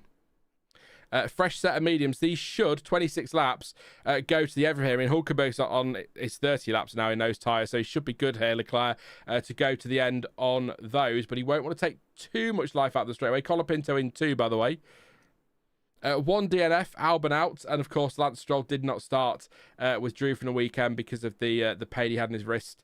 He's going to have some surgery on that, or a procedure is the official line, at some point very soon, and we'll see if he's back for Canada. This is why Red Bull require a good second driver to trouble McLaren, says Hansi. Exactly that. I've said it so many times. We can all wax lyrical about Max Verstappen and the job he's doing, but having a second driver there, it just gives you another option, doesn't it, in strategy? Like, if Verstappen does bring himself into this, which I think he has, then McLaren can play around a bit with strategy to force Red Bull's hand into something else, whereas Verstappen can only make one move, and that's all he can do. So, yeah, they need somebody up there, and at the moment, I mean, look, what do you do? We'll talk about post-race, have a think, but, you know, you can't use... Tsunoda hasn't worked. Experience. Lawson, inexperience. Hasn't worked. Perez, experience. Worked a bit, then didn't work, then worked a bit, then didn't work. Albon, no experience, didn't work. Gasly, no experience, didn't work. What do you do? So, it doesn't matter who you sign. I don't think it matters who you put in that second car. I think a Leclerc or a Russell or a Hamilton or an Alonso or a Norris or a Piastri, I think they'd also struggle in that second car. Maybe they'd be higher than Tsunoda is today, but I don't think they'd be right on the back of Max Verstappen, unless they've got a very similar driving style to him. There you go. Morris says Alonso is the only right answer. I would love to see Alonso up against Verstappen. Who knows? Maybe that will be what happens in the future at...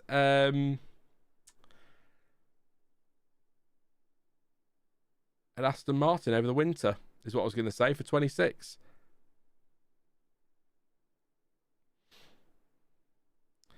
Right. Where are we at? As I take a moment to gather my thoughts, because it's been a thriller this last couple of laps. It's one of those strategy ones, if you're just tuning in. There's some great action in the first couple of laps, actually. Some really good overtaking too, and some really bad overtaking. But yeah, it's all been all about strategy here. We've got the McLarens on a 2-stop. We believe they have yet to stop again. Verstappen, McLaren think he's on a 3-stop. He doesn't have to stop again. He probably will. Let's see what happens. But he's had great pace today to keep himself in the fight. Hamilton apparently racing Russell. That's the battle for him. Leclerc's looked good again today. He's going to get close to Hamilton pretty quickly here. I think he's 11 seconds back at the minute, but 1.5 seconds quicker on the last lap on his fresher tyres. He's just stopped. Really, the battles to watch on track are... nowhere. Bortoleto's 1.5 behind Alonso. Yeah, There are gaps. 3 seconds between Piastri and Norris. Verstappen 4 seconds further back. Hamilton 19 seconds back. Leclerc 11 seconds, 10 seconds back. Antonelli 5 seconds. Russell 3 seconds. Hadjar 6.1 off Russell. Hulkenberg's 9.6 further back. Lawson's 10 seconds back. Alonso, who's just pitted, was 5 seconds behind Lawson. Bortoleto now 7 seconds behind Lawson. Tsunoda is going to obviously pass Alonso now as he pits, but Tsunoda is still 5.9 behind Bortoleto. Ocon will go past Alonso in the pits as well. He's 2.8 behind Tsunoda. Gasly will go past 2. He's 2.8 behind Ocon. Bearman's 2.3 behind Gasly. Alonso's going to rejoin just about behind. He is indeed just behind Carlos Sainz, who's 6.2 behind Bearman. So a lot of gaps out there. I was just saying, Fabian says, hey, Sean, just got back after lunch. What did you have, Fabian? Let us know. I'm intrigued. I had a bacon sandwich this morning. Naughty. Sunday. It's allowed. Has anything happened since around lap 25?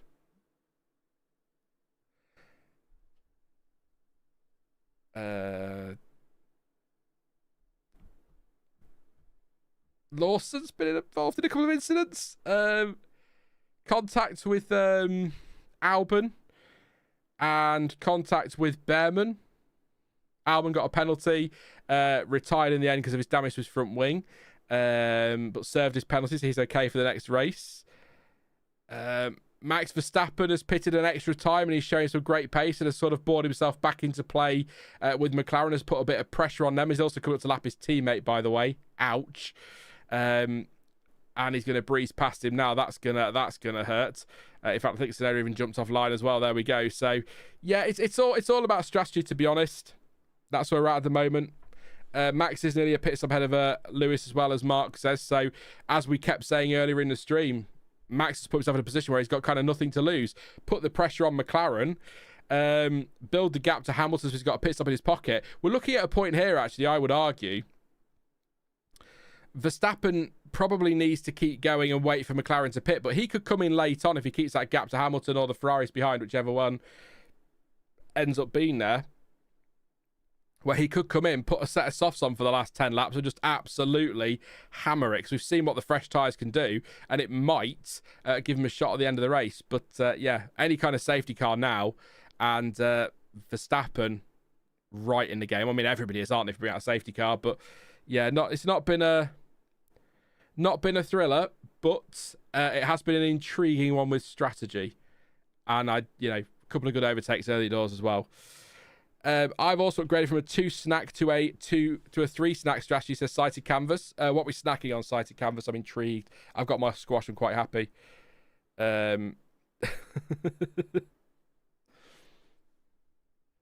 Tsunoda's in, having just been lapped by his teammate. Lawson's in as well.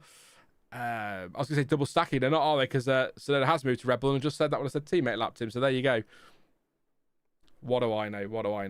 Lawson's going to rejoin around 13th. He is 13th, in fact. And Tsunoda is going to fall behind Esteban Ocon here and drop back down to 16th place, 17th place. What a shocking weekend from Yuki Tsunoda, by the way. Just hasn't clicked for him at any moment, has it? 20th in qualifying, and then sort of nowhere today. They've gone with the softs here, Red Bull. 21 laps to go, so I'm guessing, what's Verstappen got left tyres-wise? Verstappen does have one new set left, but he used it in the middle stint, so that's gone. So he'd have to have a used set, but he will have something he did in qualifying that have had sort of 3 laps on them. So he used his new set in the middle sector, in the middle stint. So yeah, hasn't got a fresh set of mediums. Leclerc has, and he's used them as well. So 2 fresh sets. Sorry. In comes Hulkenberg from currently Sauber running 9th and 10th. Just so you know, but Hulkenberg will come out behind Max Verstappen. There is lapping him and behind his teammate Bortoleto. So Hulkenberg is looking good here. Don't want to jinx it, Pascal. I'm sorry if I do. I don't want to jinx it, but Hulkenberg looking good for points here today.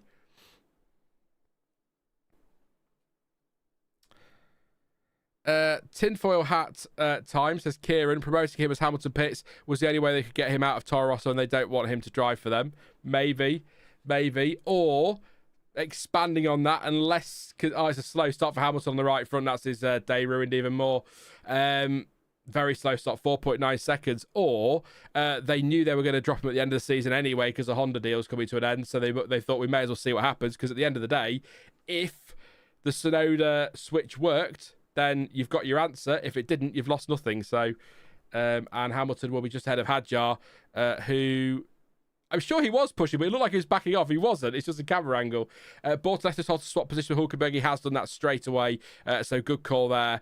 Sauber looking good for a couple of points here with Nico Hulkenberg. Hadjar right behind Lewis Hamilton. So any slower for Hamilton there. It was already 4.9 seconds, and Hadjar would have been through. They are ready at Red Bull for Max Verstappen. They are going to try and force McLaren's hand here. In comes Max Verstappen. I'm guessing... use softs to the end. It is going to be used softs to the end. He's going for it. It's a decent stop. 2.4. He'll be hoping to be in clear air. He should come out just behind. He doesn't want to be behind Ocon squabbling there, does he? Is he going to get ahead of him? Norris told to box, so Tsunoda is going to get ahead of his teammate, but surely Red Bull just tell him to get right out of the way. Tsunoda will just hop out of the way immediately and not hold him up, and he does indeed. That's going to leave him vulnerable to Ocon. Tsunoda was passing Ocon on the straight there as Verstappen was exiting the pits. That might have cost Verstappen a bit of time, but Max here has done the 3-stop. 26 seconds behind Norris. He needs to gain 5 seconds on this lap if he wants to undercut him. I don't think he's going to, but let's see what happens. I hate it when that happens. One of the monitors on their arm just clicked. Now I get nervous. It's going to all collapse on me. So if you hear a scream, that's all that's happened. It's fine. Oh, face cam now. You'll see it happen. You'll see my near-death experience. Very exciting. So Yuki Tsunoda's just on a 17.9, by the way. Fastest lap of the race. Norris, did he get that slowed down? Lock up on the left front there. Looked like it was all very late. If it's slow, he's okay there, Norris. So good stop. 2.3, a tenth quicker as well. So he should be okay here, Norris. Where is Verstappen? Yeah, Norris is fine there. But, I mean, he's going to ask it. What's he gone for? It is softs for Norris as well. So it's not close, but it's not comfortable. Let's put it that way. 2.1, 1.8 seconds a gap. That's going to come down again, I think, as Verstappen gets the better line there. 1.1. So if Max is pushing hard here, he might get DRS. Surely they have to react with, well, I say react with Piastri. He's 28 seconds up the road. Oscar Piastri has not been seen much since Max Verstappen was just closing in early doors and then fell away. So Piastri is going to pit. Why not? 8 tenths behind Norris and Verstappen. Max is going to get DRS. This is the threat to McLaren today. Unless they manage to somehow screw up Piastri's strategy or his pit stop, he's looking good, or he has some sort of problem. This is the threat. Max Verstappen on Norris. 8 tenths of a second. Pat on the head for the mechanic on the right front there. Why not? In comes Piastri. On go the softs. Slightly slower than Norris it looked to be, and it wasn't. It was quicker. Sean is so good at judging these things. 2.2 seconds as Piastri trundles down. It just looked a little bit slower, but it wasn't. It was actually a tenth quicker, so there we go. Norris has got a sight. Norris is going to be very happy. Carlos Sainz is there because he will get DRS now on Carlos Sainz and a toe. So Verstappen passes Sainz and has still closed it on Norris, you know, which is interesting. Half a second, so yeah. It still seems like a long way to go on those softs, doesn't it? 20 odd laps.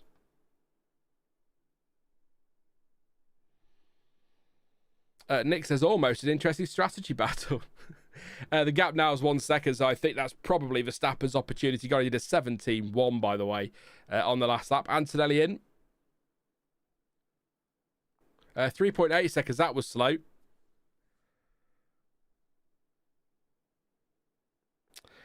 Yeah, I don't know what to say, really. I think that probably is, unless we get some drama. Pretty much how it will end, unless Verstappen's going to look after those tyres for a couple of laps and then come back at Norris. I don't know. Traffic could be a thing as well, of course, but Piastri's 3 seconds clear of Norris. He's got to get through all those cars again now. So Hulkenberg, Gasly, Bearman, Lawson, Saying the ride of the car is completely broken. GP saying, okay, Max. 1.2 behind Lando Norris. I think... I mean, look, he might bring himself back into this, Max. He might charge his batteries a bit and then come back. But, yeah. Sauber leads traffic. Yes, and yeah, Hulkenberg's 9th still, so a couple of points there. Bortoleto's in, by the way. On pit out now. Dan is 17th, which is somewhat surprising, actually.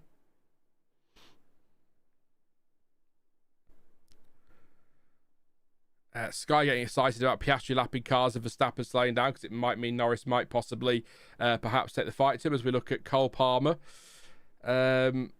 Because that's why we're here. We're all here to look at footballers when we're watching the F1 and celebrities. If it's not Rowan Atkinson pulling silly faces, I'm not interested. It's as simple as that.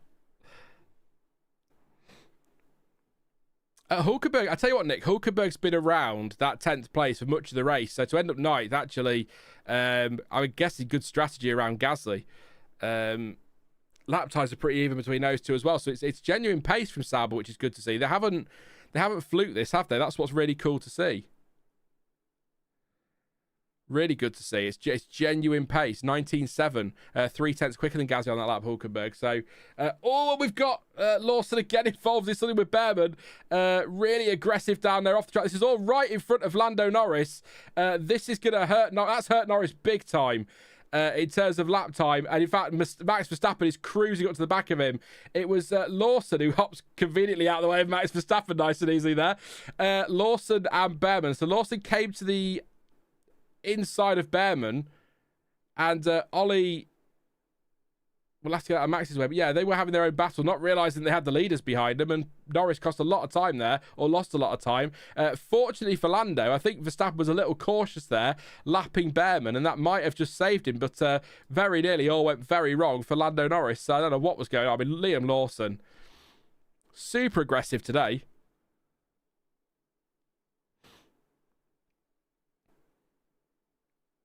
Thing is, what's Verstappen saying? Effing idiots. Yeah, indeed. But at the same time, with respect to, the leaders, I get the blue flags, but Bearman and Lawson have got their own race to have, so they're racing. They're not going to... Why should they just stop on track to let the leaders through if they're mid-fight, It's part of the racing, but I guess blue flags is the answer to that, Sean. It's in the rules, so there you go. But they were squabbling. It happens. They were racing each other, but it was a bonkers move as Bearman's going to get back through anyway. These two are going to collide. It's going to happen at this rate. So Bearman trying to get back through. Alonso sat there waiting to have a go. Is he going to try on the outside of turn 3? He is going to try on the outside of turn 3 as Fernando Alonso swoops beautifully around the outside of Ollie Bearman at turn 3. The man's still got it. It's as simple as that. Fernando Alonso, lovely move. Seen that a few times today, but the squabbling between Lawson and whoever. This is it again. So Lawson has the DRS, comes to the right-hand side of the straight. Bearman goes defensive, but Lawson keeps going for it, and then he's up the inside, and then Bearman keeps it in there, and then I don't know where Bearman rejoined. Did he rejoin to the right side of the bollard or the left side of the bollard? I don't know. Lawson ran him out of road, mate. But he took it, and then Norris just got caught up with all of that, and then somehow Bearman ended up ahead of Lawson because obviously that's going to happen. I'm guessing Max is going to throw his hands out at Bearman here in frustration because I'm absolutely certain he was cautious through this corner in turn 5. He was indeed, yeah. And there you go, waves his hands at him. Yeah, he's not happy with that at all. That cost him the time to Norris. And what could have been really interesting. Basically, Liam Lawson's kept this race alive. This move from Fernando, so lovely around the outside of Bearman on those soft tyres. Beautiful move. And the moves around the outside of corners are great anyway, so no idea who that is. Very rude indeed, Kevin. Very rude. It's unacceptable almost. And they have blue flags. So they should be racing each other. I know, but they've got a race hands. It's a race. That's their battling. I know it's only for what is ultimately 11th place, but it could turn out to be a point if something happens ahead. So I get they've got blue flags, but if there's an overtake there, they've got a battle. I'm not going to begrudge them that, but at the same time, I can completely understand why Max Verstappen and Lando Norris would be a bit pissed off at it. It's understandable. They're racing for big points in a championship, and Bearman and Lawson are fighting for 11th. So, I get it, but, back markers are entitled to race as well. The blue flags are just not a perfect solution. They never will be, but we need them because some people, if we didn't have blue flags, imagine the fuss when the racing bulls are getting lapped and they're not letting McLarens through, but they are letting Max Verstappen through. So we need them for sure. Vote driver of the day, vote close in 10 laps. I think you'd be hard pushed to say anybody but Piastri at the moment at the front because he has absolutely dominated this race. But I can see honourable mentions for Verstappen for wait a second, Kimi Antonelli stopping on track, and that could be that's a mechanical problem for Antonelli. He is stopping. Our first yellow flag at like 55. That's a safety car. That in the runoff for turn 10, it is a safety car. The FIA have decided it was boring. They want a safety car. They could have done a VSC. They've gone safety car. That has opened this race. Just as I was declaring Oscar Piastri the winner, and Jude Bellingham very happy with that decision there from race control. Yeah, red flag the race. I agree. Yeah, stop it now. Safety car deployed. We're gonna get. Is anyone gonna pit? So Verstappen camp. So Piastri is in the pit lane. So Piastri pits. Norris will have to pit as well, I imagine.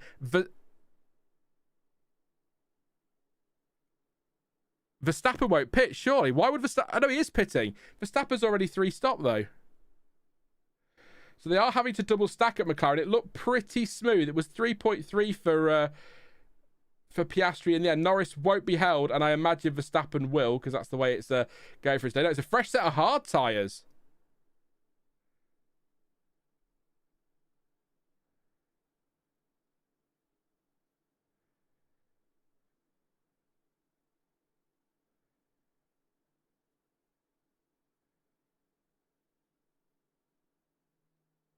Okay, sure.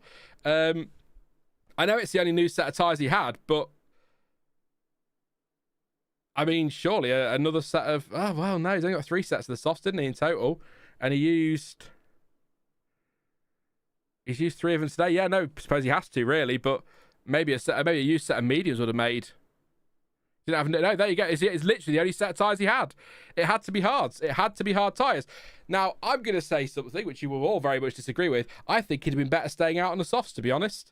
The warm-up on these hards has not been good this weekend. We know that. But Verstappen, no, he's used 3 sets of... Why the F have we? What is this tyre? Well, that's the hard tyre, Max, is what GP says, like a Larry sod. Why are we on our hards? That was the only option. I was just literally going through this now. So his options for tyres, he's used 3 sets of tyres today, soft tyres. 1 was new. He had 4 sets available. So they could have had a set of softs, but maybe there's an issue with those. I don't know. Only 1 set of mediums full stop, and he's used those. And then 1 set of new hards. But I wonder if, given that he'd only done 11 laps on those softs, whether he'd have been better staying out on a soft tyre to the end, and he would have taken the lead through the safety car as well. So he'd have the advantage at that point, track position. I think he'd have been... Look, I'm not a strategist. I can only give you my opinion. I think he'd have been better staying out on a soft tyre there than putting the hards on. If those hards switch on and he goes on to win this race, it's a genius decision. But there's a reason nobody's using this weekend, really. So, let's see. Bearing in mind that based on how it's gone this weekend in F2, the safety cars have been out for quite a while. He'd only be looking at maybe 8 laps on those. He'd have saved them under the safety car as well. That's probably about 20 laps in total at racing speed. Tops. I think he might have been all right on that. He did 16 laps on his other sets of softs, including a used set. So on low fuel, bit of safety car saving. 8 laps of racing, let's say, takes that to 19, 20 laps on that tyre. I think he would have been okay, but then I'm not a strategist, so what do I know? So there you go, but that's just my feeling on that. it's just whether he can get those warmed up. He's going to have to do a lot. You're going to see a lot of weaving from Max Verstappen, I think, in a moment. So, interesting. Yeah, Lawson should be allowed to unlap himself, yes. In fact, Lawson... Lawson... Gasly, has he lapped as well? Ocon, Bortoleto, Alonso, they'll all be able to unlap themselves. So that brings them into onto the first lap. But yeah, a lot of cars to let past too. So they've got to go past and they've got to catch the back of the pack or at least get well clear of the safety cars. So I think they'd be better because he would have taken the lead through the pit stops there. And with a handful of laps to go, if there's one driver who can battle hard to keep hold of that lead with a handful of laps to go, it's Max Verstappen. Look, it might work out, but that's a really great. I thought they were going to leave him out, but no, they didn't. There is always that, yeah. Maybe the other tyres go off towards the end, but I mean, 22 laps Piastri in his first set. He's only done 4 on these in total, including that run. So, is that Rui Marquez? Is indeed. All due respect to Rui Marquez, probably couldn't pick him out of the lineup, so I had to just double check there, but it was. Hard tyre. Yeah, let's see what happens.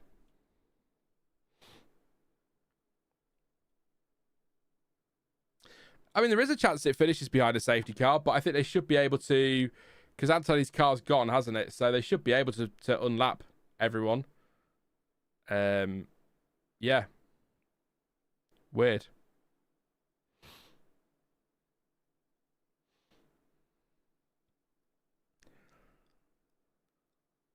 Yeah.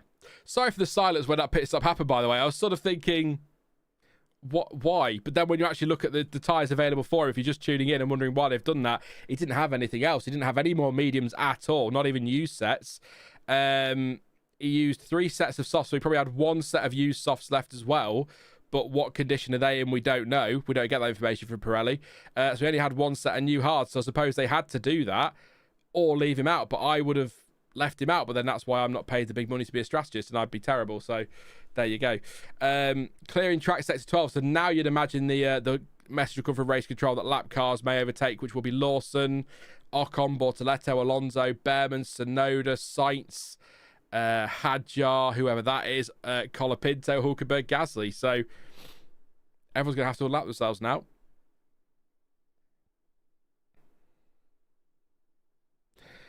Max should have run hard earlier in the race and gone longer. That's a good point, actually. I suppose, obviously, with the benefit of a lot of hindsight now, but had he run them in the middle stint, for example, got them out of the way, then he'd have had softs, but then you can't predict a safety car, can you, and things like that. So, plus his pace in those middle stints was phenomenal, which was brought him back into play anyway. So, without the safety car, he would have been fine to go to the end. So I don't know why, or should have been fine to go to the end. So I don't know why they didn't stay out. But I mean, what I would say is, looking at tyres and what everyone's doing, if the hard goes the way that we're all expecting it to go here, which is why Noah's run it all weekend, Leclerc might be favourite for a podium here. So I shouldn't complain too much as he celebrates Ferrari doing well in the Mercedes shirt. I know, I'll say it again, the Ferrari shirt I've got, it's too thick for this kind of weather. It's too warm, so I need to wear this one. It's a bit more breezy. A bit more airy. There you go. Please do drop a like, by the way, while we're under the safety car. We are 20 away from 100. If we get to 100 on every stream, I'm very, very happy with that. So please do drop a like. Really helps the channel in the algorithm. And don't forget to subscribe as well. Lots to come, including the last 8 laps of this race, and lots to come this season. Thank you to Zombie Death Kill 666, to Tino, to Luke, to Antonio, to Robert as well. Thank you very much for subscribing. And if I haven't said your name, it's because it hasn't appeared on Streamlabs, but I do appreciate you subbing. So thank you so much if you have already. So subs and likes, as I say, that's all good for the channel, and it's free. Doesn't cost you a penny. I'm going to get some retro stuff. Nick, I got paid on Friday. The advantage to this now being a full-time job. Yes, a job. I know, weird, crazy, but how my life changes, yeah. But it's I am going to get some retro stuff. I want some Benetton stuff from... What's going to happen, Nick, is I'm going to go on a retro site looking for retro t-shirts and just buy a load of old cars. It's going to happen. You'll come back in a couple of weeks and there'll be a Benetton up there and another Ferrari, and yeah. Oh yeah, I'm wearing a Mercedes t-shirt again, or the Haas one because it's the best one. Plus I do like the Mercedes merch, so there you Safety car is still out there. Not seen the message that it's in this lap. Are they going to wait for this lot to catch the back of the pack? In which case, Red Bull should absolutely have left Verstappen. Verstappen should have stayed out there. Max should have stayed out. What the McLarens are going to do to each other shouldn't be televised. That's the other point, actually, to be fair. If this could go really dull and it ends up being the top three, just finish as they are and nothing really happens behind, or we could be looking at a Hadjar podium, a Hulkenberg win, and Bortoleto getting up there as well. Who knows? It's a safe. We don't get safety cars this late in Spain. It's usually, which is why I was starting to wind down a bit before Antonelli pulled over. Usually in Spain, it all goes a bit flat and stays flat, and that's it. As the race, I don't mean Spain as a country. Verstappen, exactly. Charlie. I get a fedora now, and that's what we're calling. There you go. F1 diecast is pretty awesome. It is, Kevin. The other one as well is DRM helmets. They do the mini helmets. I like the 1-2 scale ones. 1 to 2 scale ones. But yeah, there's a few. I need to get Leclerc's Monaco win one from last year, but I can't find that anywhere. And Seb 2010 Abu Dhabi. But there's like on eBay for like $2,000, and I'm like, nah, you're all right. I'm not that bothered. Safety car is in this lap, so they are pretty much waiting for the pack to, because the pack will now catch them. So that seems crazy. They do love wasting laps, is what Hamilton says, which is what you're all saying in chat as well. And you probably sat at home going, for God's sake, get on with it. I think you could have. They could have let them go, the lap cars, and then just restarted the following lap, but they have to wait for them to catch the back of the pack because, you know, Liam Lawson deserves the win, I guess. I don't know. Safety car's coming in. I'm going to disappear for, I think I'm allowed 6 seconds, aren't I? We agreed. For a quick drink. I'll be back as quickly as I can.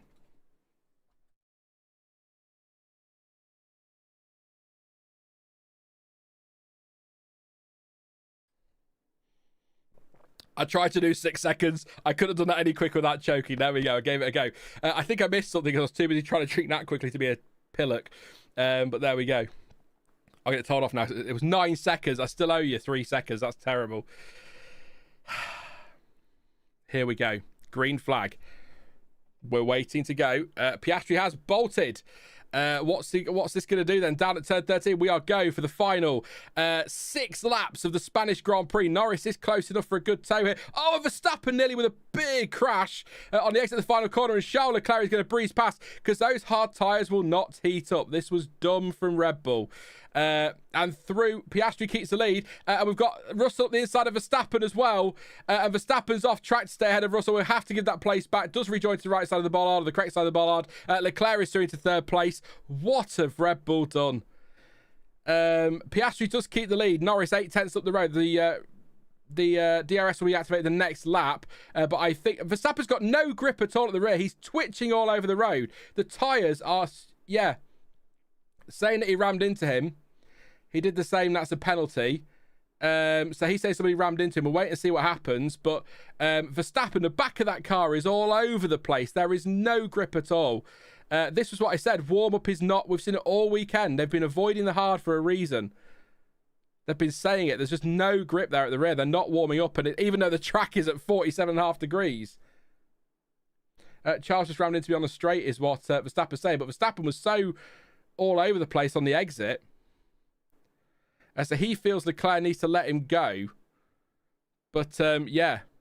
Thank you, Louise Ward. I just spotted you on the screen there. Thank you for subscribing. Appreciate the support. DRS is enabled. 157 from Piastri. Just casually banging that lap in there. Why not? But, yeah, Max Verstappen, if he gets the tyres up to temperature, maybe he can come back into this. But we need to see a replay of that one. He came off the final corner at the restart. And I don't know if he caught the gravel.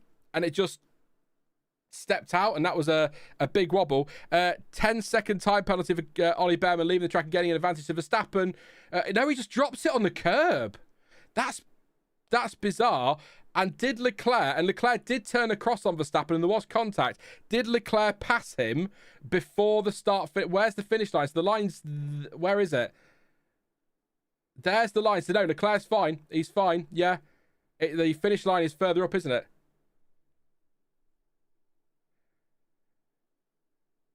He's past the line. He's fine. Yeah. And they touched there. I'm not being funny, but Leclerc does come across a bit, but Verstappen's got room to the left. That's nothing. And then there is contact with Russell as well, I think. Just really no grip from Verstappen. The tyres are terrible. It is under investigation here. So let's have a look again on board with Russell. So Russell comes to the inside, sees an opportunity, and there is contact. He does sort of bundle Max off the track a little bit there. There is contact, but, you know, are they going to have to give that position back? I don't know what to say, really, on that one. That's, goodness me, this race come alive. At the front, by the way. Thank you, Kevin, by the way. Thank you very much, mate, for becoming a new member. Love the profile pic as well, by the way. So thank you for becoming a member. Double points for Sauber if Bortoleto can hang on in there. Definitely got a shot here. He's right behind Liam Lawson, but Piastri is leading 1.4 clear of Lando Norris. They've bolted, the McLarens have. I know the others were squabbling, but this is not... I'm going to burp if I'm not careful, sorry. Or be sick, whichever. But not to the same extent. But do you remember, as Alonso squabbling here with Bortoleto, do you remember 2014 Bahrain when we had that late safety car as Fernando has a look at the inside in turn 7? And then the Mercedes just started squabbling and disappeared up the road. It's not quite to that extent, but they have pulled a gap. They're 3.4 clear of Leclerc already, the pair of them. 5.2 off the lead. So McLaren still have pace in hand. I know they've got fresh tyres on, or as fresh as they can be in this race. Hulkenberg is 7th. I know. Don't. Pascal is dancing. I can hear Pascal dancing from here. He needs to give the position back, is what Verstappen's saying. I will say Verstappen's pace isn't too bad on the hard tyre. He is a second off the pace of Norris, but he is matching Leclerc. So now they've got to a decent temperature, and he's got control of them. They're not too bad as a race tyre, but I still think you've got the inferior car.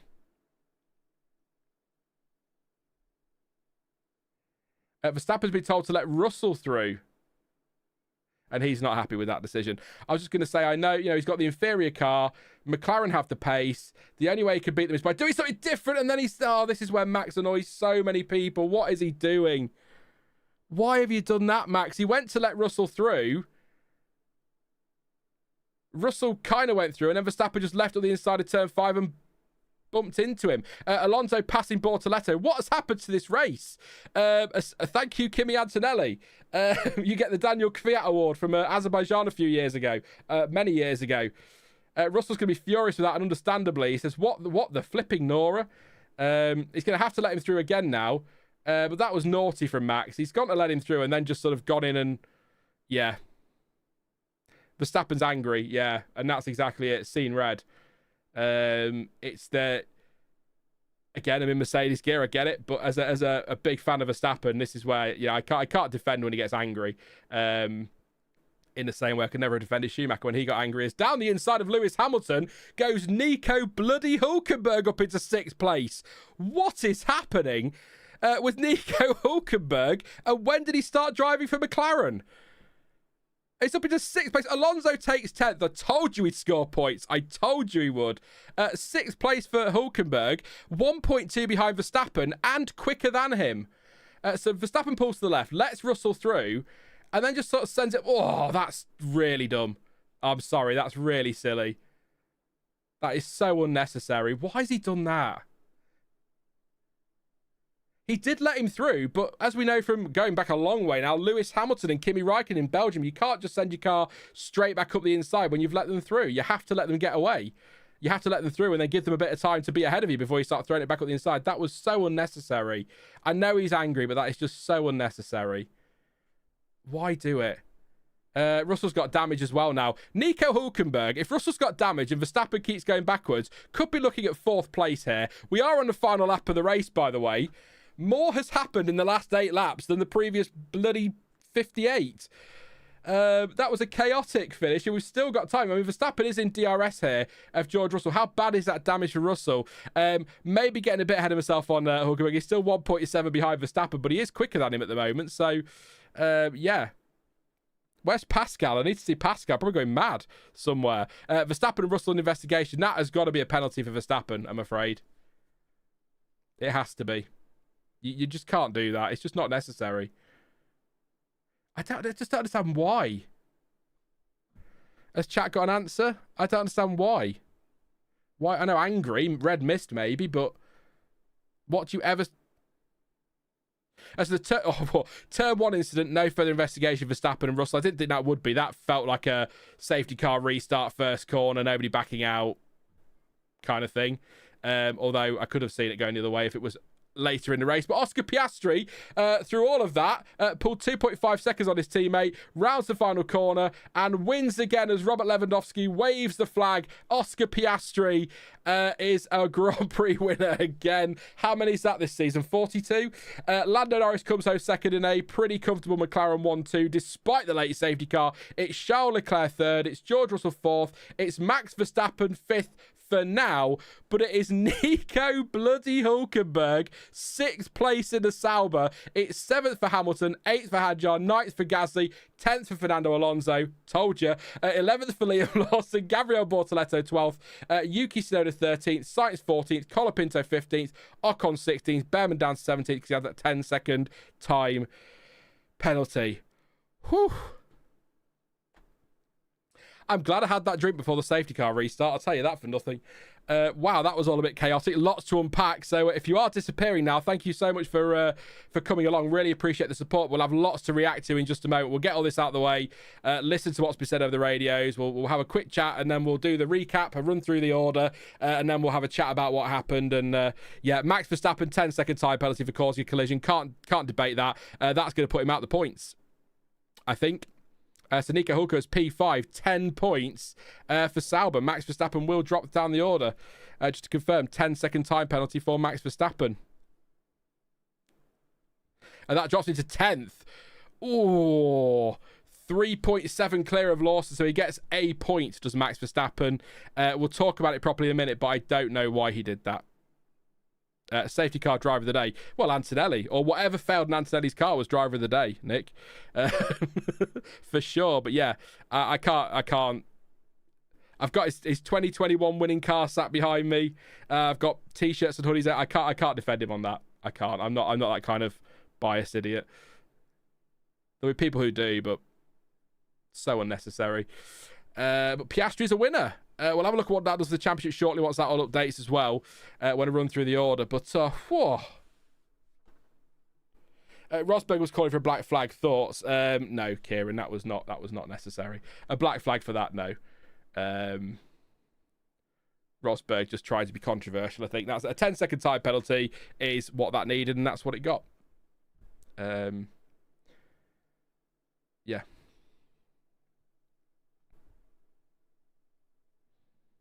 He did. Good point, Clancy. Antonelli created a decent race at Imola and at Barcelona. Yeah, good shout. But yeah, 10 seconds. You can't. I'd like to hear what Max has got to say. I just don't. He could have finished fourth today. I can't get over Hulkenberg there. Fifth. Goodness me.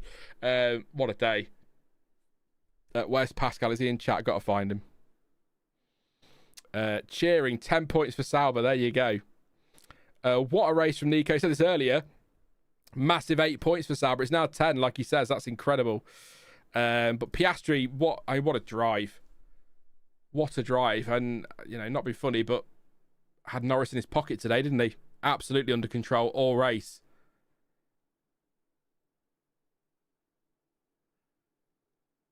And I know there's somebody who watched a couple of people watch the channel who think he's no better than a Barrichello. Barrichello was a superb driver, by the way. He just... never got his shot really got a shot at the title. I mean, 2009 you could argue, but yeah, but Piastri's a damn sight more than that, and that's saying something because, like I say, Barrichello was a much better driver than people remember, and he had Norris in his pocket today. Alonso did get points in that. I told you, I did tell you, said it all week. He'll get points this weekend. Finally, just needed Lance Stroll to take the day off, and he got the points for the team. You see, there you go. Yeah, I'll go through the points tallies in a minute. Just I think multi-viewer updates in real time. We'll give it a couple of minutes and then we'll run through the order for the timestamp and then we'll do the usual stuff. But yeah, great performance from Piastri, dominant really. But yeah, so much. Oh, did you know there's an F1 movie coming out? Goodness me, just everywhere. Yeah, but I don't really know what to say. I said Leclerc. With Verstappen on the hard tyre, had a shot at the podium.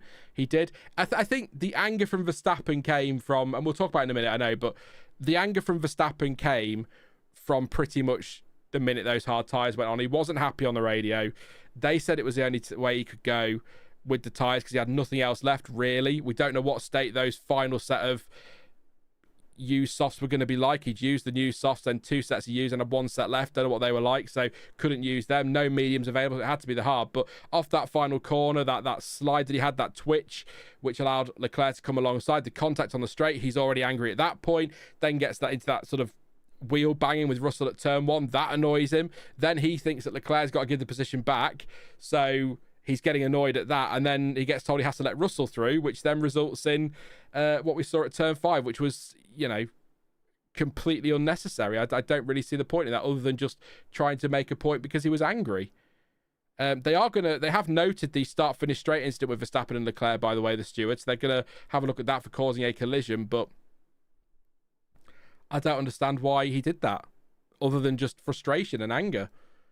I just don't see why. He was never going to gain anything from that, was he?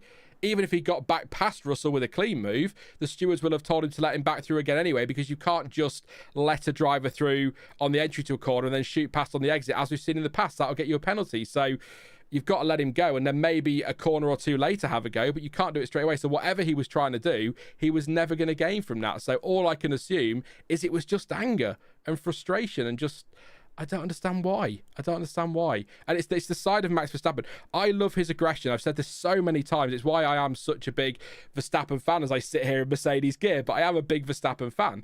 I defend him a lot. I think he is a sensational driver. He will go down as an all-time great. But then there are things like that he does that you can't defend. And it's why people get so angry with him and why people see that as it sort of tainting him as a driver. I'd rather have an aggressive driver, but there is a line, as we saw at turn 7 in Mexico, was it, last year, and then we saw it there today. It's just so unnecessary. I don't know why he was doing it. Wouldn't have gained anything, and that's that, really. What else can you say? Could have ruined Russell's race, which Hulkenberg would have been happy with because that would have been P4. But yeah, I just don't, again, I don't understand why he's done that. And if anyone has an answer, let me know. He might say something in a bit that makes us go, okay, I understand your point, but you still shouldn't have done it. So yeah, and it's cost him big here, by the way. His 2 championship rivals, 1 and 2, and he's now down in 10th. Worst case scenario, he would have been 4th, which is still 12 points. Weird. Just weird. And all I can assume at this stage, and we're talking 5 minutes after the race is finished with no reaction really from the drivers, all I can say at this point and assume at this point is it was just the red mist descending. He thought he should have been given the place back from Leclerc. He was annoyed that he was on the hard tyres. He was annoyed that it was all going wrong, and he was angry, didn't want to let Russell through, and made it clear into turn 5. So 10-second tyre penalty for me. Absolutely right call. I don't agree with the argument for a black flag.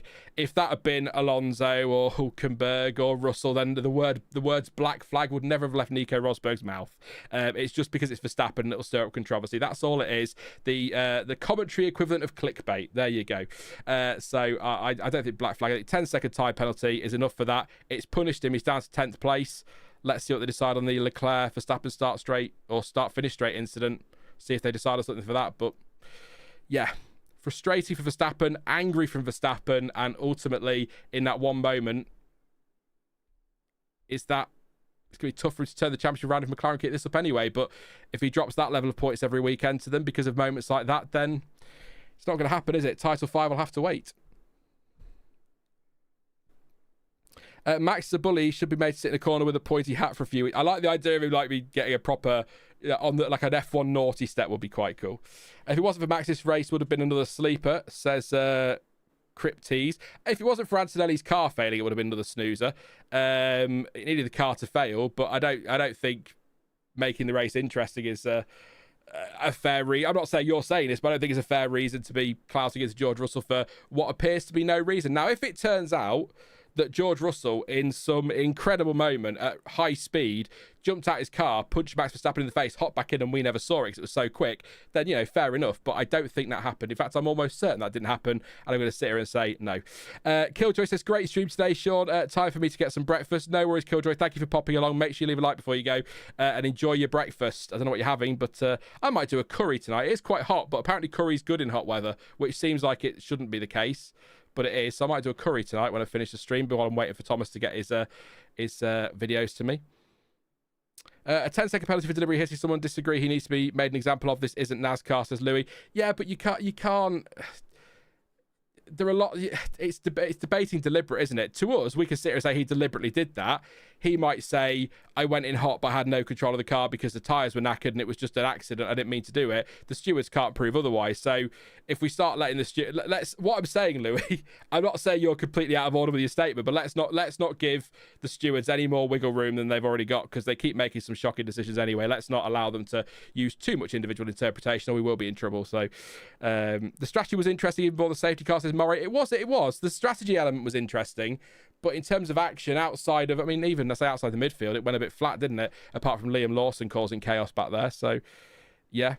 Red Raven says stop go at least, Sean. That's what Vettel got for ramming Hamilton in Baku. That's a fair point. Yeah, the stop go. If it's proved deliberate, then maybe it should be a stop go. The Vettel one, again, we'll sit here and say that from Verstappen was deliberate. But he's got leeway easily in that to argue it wasn't. He could say, my tyres weren't quite up to temperature and I got it wrong, or something like that. We don't know. He might have an argument there. With Vettel, he pulls alongside Hamilton under a safety car and does that. That's more obvious, if you know what I mean. So from a steward's point of view, when they've got to give out penalties, they can't be giving out stop goes and black flags if there's any level of ambiguity, might be the wrong word, but that's what I'm going to go with in that situation. So, Vettel was obvious in what he did, and he did it under a safety car. Max did it under racing conditions and was... I watch it again now.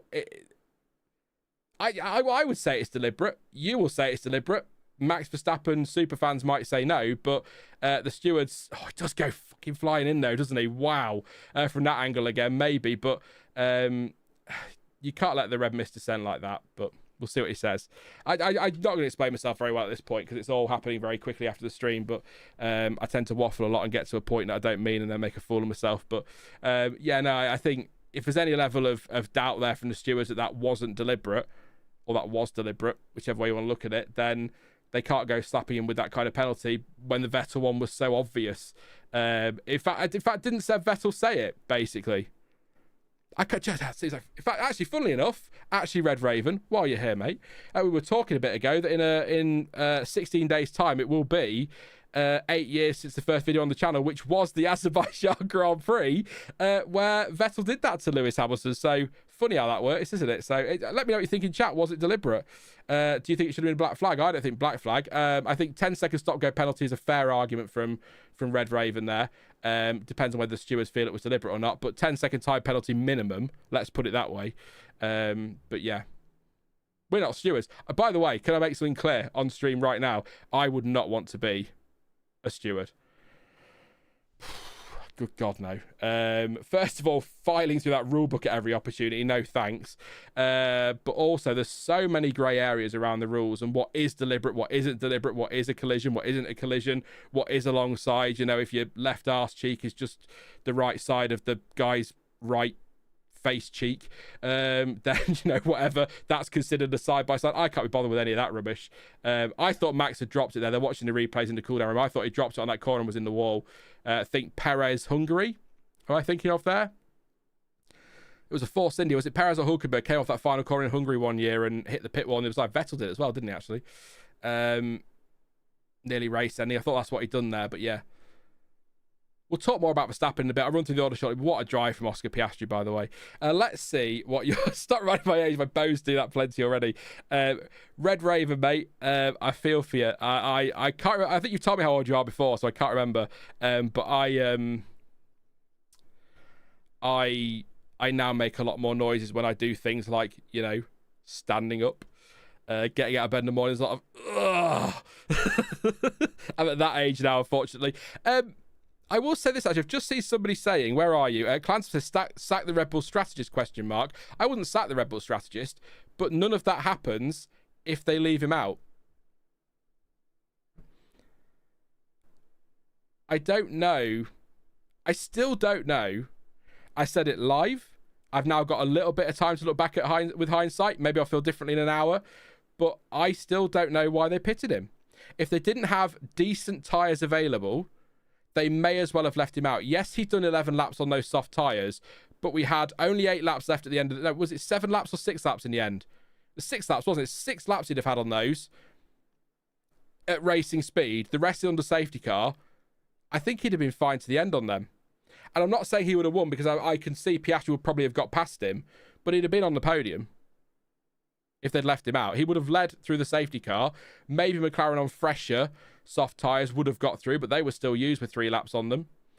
So it would have been a battle, but that doesn't happen. But the hard tyres, probably part of the reason, if not all of the reason, why he nearly dropped it on the exit of the final corner, which is why Charles Leclerc got alongside, which is why they then made contact, which is why George Russell was up the inside of turn 1, which is why they made contact, which is why he got angry, which is why he had to give the position back to George Russell, which is why all that happened. So it's the snowball effect, isn't it? It's just, or dominoes falling, whichever. If he stays out, that never happens. So again, easy with hindsight, but I will say again, and pretty much from what I saw everyone in chat was saying the same, why are they pitting him?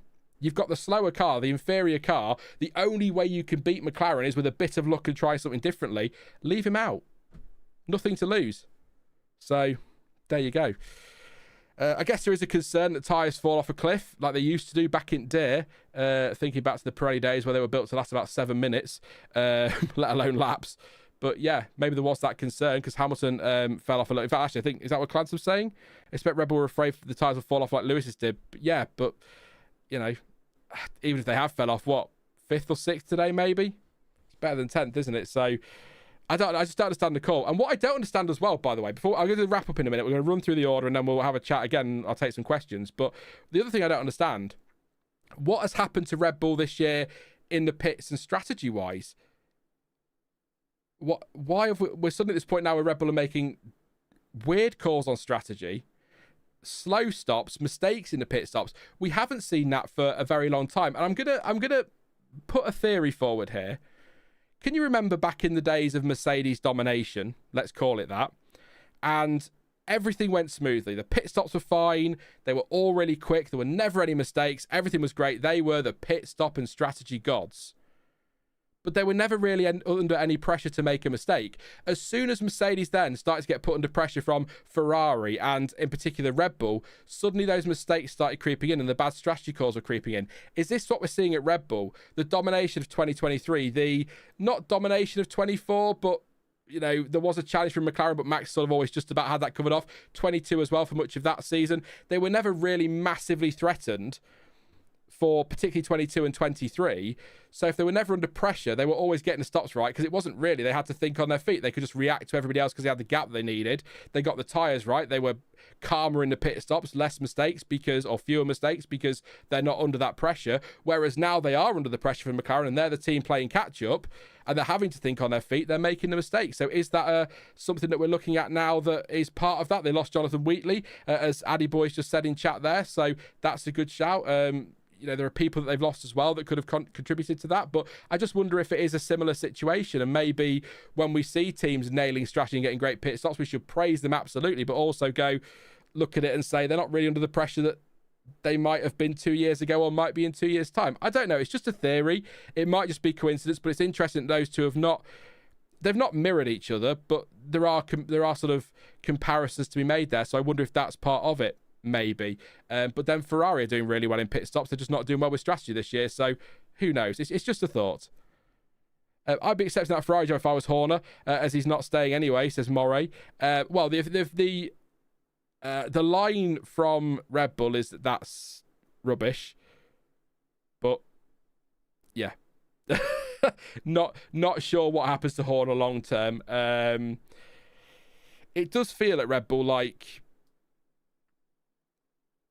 the band is, you know, I don't know what you like with your 90s pop, but you know, Robbie's left or Jerry's left, whichever way you want to go, Spice Girls or take that, you know, Robbie's left and then it'll all start to crumble and then eventually Gary Barlow will go. I am comparing Christian Horner to Gary Barlow because I don't like Gary Barlow, so there you go.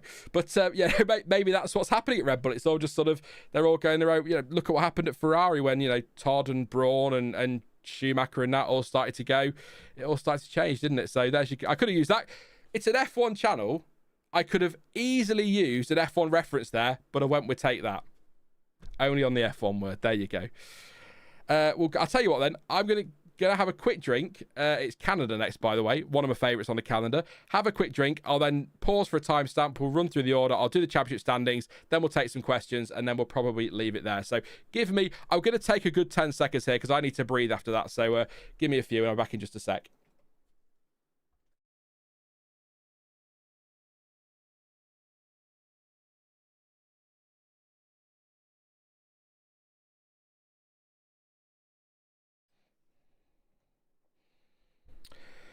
Oh, 2:26. Remember that, Sean. 2:26. Oscar Piastri has won the 2025 Spanish Grand Prix with a great display for McLaren. 2.4 seconds clear of Norris in the end because of a late safety car, but he pretty much had Norris in his pocket all day. Very much under control, Piastri. Very controlled drive. Great stuff from him. And another win this season. As I said earlier, his 300th of the year or something crazy like that. He just can't stop winning. Lando Norris second, like I say, with Charles Leclerc in third place. 8 seconds off the lead. Sorry, 8 seconds off Norris. 10 seconds off the lead in the end. George Russell ended up fourth place, which is a great result. Great result for Leclerc on the podium. But Nico Hulkenberg in P5 is not something I think anybody predicted at any point in this weekend. So well done to Nico Hulkenberg. And that is 10 massive points for Sauber. We'll check the championship standings in a minute. Well done to him. Great. I mean, also, by the way, yes, a little bit of luck because of Verstappen's penalty. Yes, the late safety car helped. But actually, Hulkenberg was in the points for pretty much the whole afternoon. He was in that on genuine pace. So Sauber looking good at the moment, at least around this track. Lewis Hamilton 6th today. Okay, but not great. Not very happy with his tyres. Definitely slower than his teammate today, Leclerc, who had to be let through at one point. We'll see what happens later, if he says anything in the post-race stuff. Hadjar only half a second behind Hamilton in 7th place there. More points for him. Again, what a start to his career he's having. 8th place for Gasly, 1.8 behind. And Fernando Alonso in 9th. I said he'd score points. He did score points. There we go. Max Verstappen with that penalty down to 10th place after that chaos in the final closing stages. I mean, again, if you weren't here when I was reacting to it earlier, I don't know what he was doing or why he was doing it. There was nothing to gain. Was never going to gain anything from it, so why bother? But there we go. Red missed, I suspect. Liam Lawson, 3.7 seconds behind Verstappen with Bortoleto. I think, and Pascal will be in chat somewhere, I'm sure he'll let me know what he thinks, but I think Bortoleto might be a bit disappointed with that today, actually. It is a really great result, 12th place in that car, but his teammate, even without Verstappen's penalty, would have been top 6 and was in the points all day, and Bortoleto was threatening that, so I think he might be a bit disappointed, but at the same time, only 4 tenths behind Lawson, so maybe a lot. I mean, Bortoleto started 12th and finished 12th. That doesn't tell the story of his race at all, does it? Yuki Tsunoda 13th, just a poor weekend all round for Yuki, hopefully better in Canada for him. Carlos Sainz, a poor weekend for Williams as well, 14th. Franco Colapinto 13th.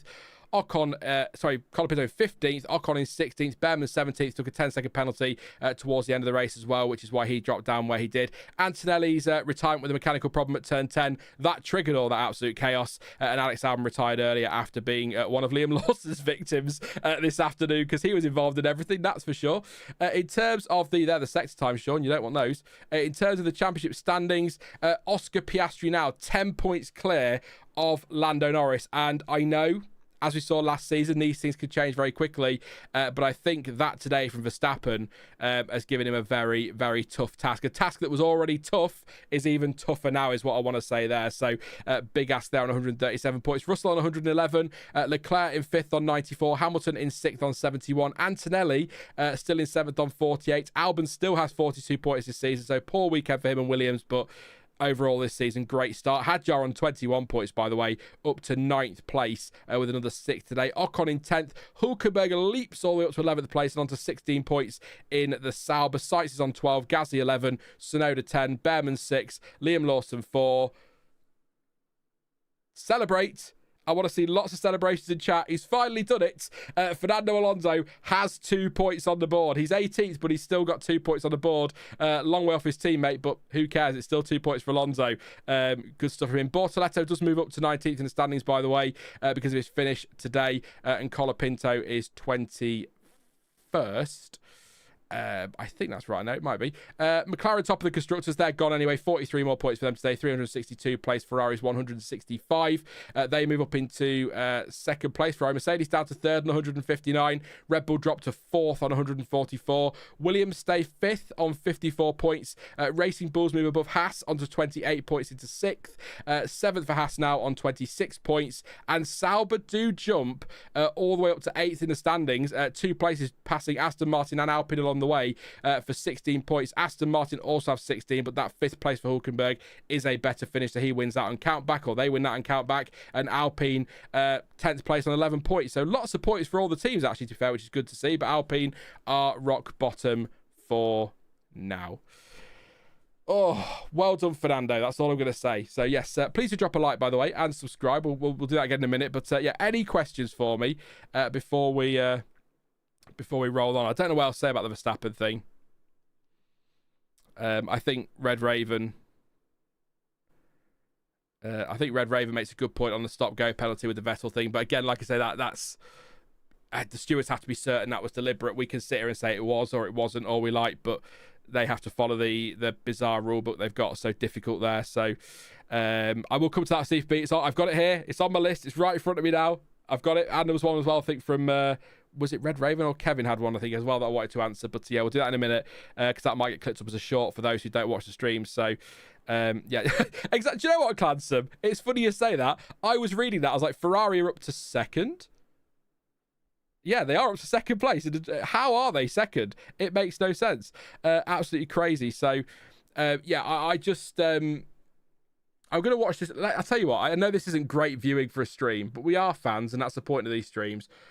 I'm just going to watch this analysis with Anthony Davidson on the restart. By the way, I saw Chamber repost this on, was it Blue Sky, whatever it's called, the other day. I could quite happily watch Anthony Davidson at Skypad for hours. I have no problem with that. So let's see what goes on here. Yeah, I know. Yeah, Ferrari are second in the Constructors' Championship because, as Louis says, they have 2 drivers who could score points, which is helping, isn't it? I know Hamilton's having his struggles, but yeah. So Verstappen, on those hard tyres, comes off the final corner. A little bit offline is what Anthony Davidson's saying. In fact, well offline on the turning, actually.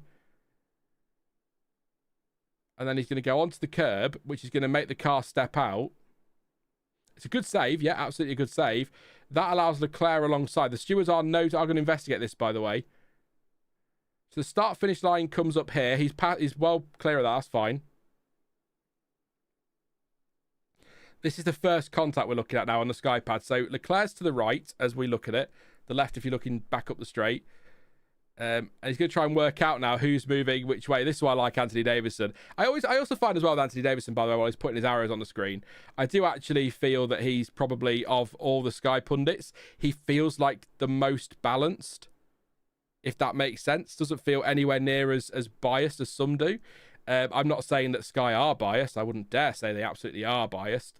But, you know, that's the impression some people would give you. But, I mean, yeah, it's difficult. It looks there like Verstappen comes across, but the heli shot's a difficult one because of the angle it's at. So there is contact, but I don't think there's anything in that anyway. I just think that's just...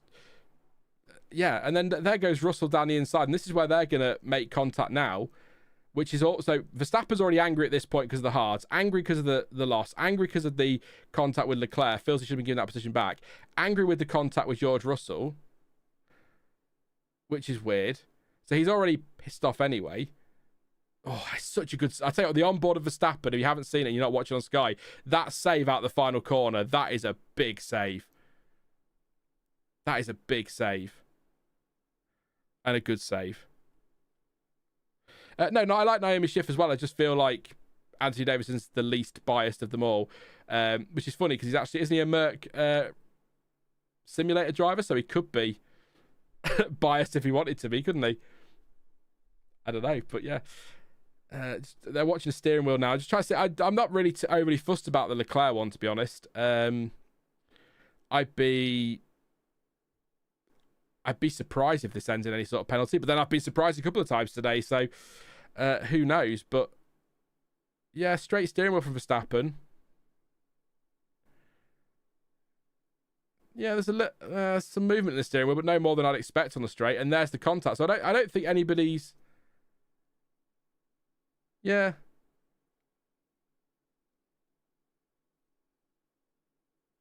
So Leclerc has admitted he was trying to push him over to the left. So Leclerc's the one doing the moving. So if there is anything there, it's on Leclerc. So I don't know why.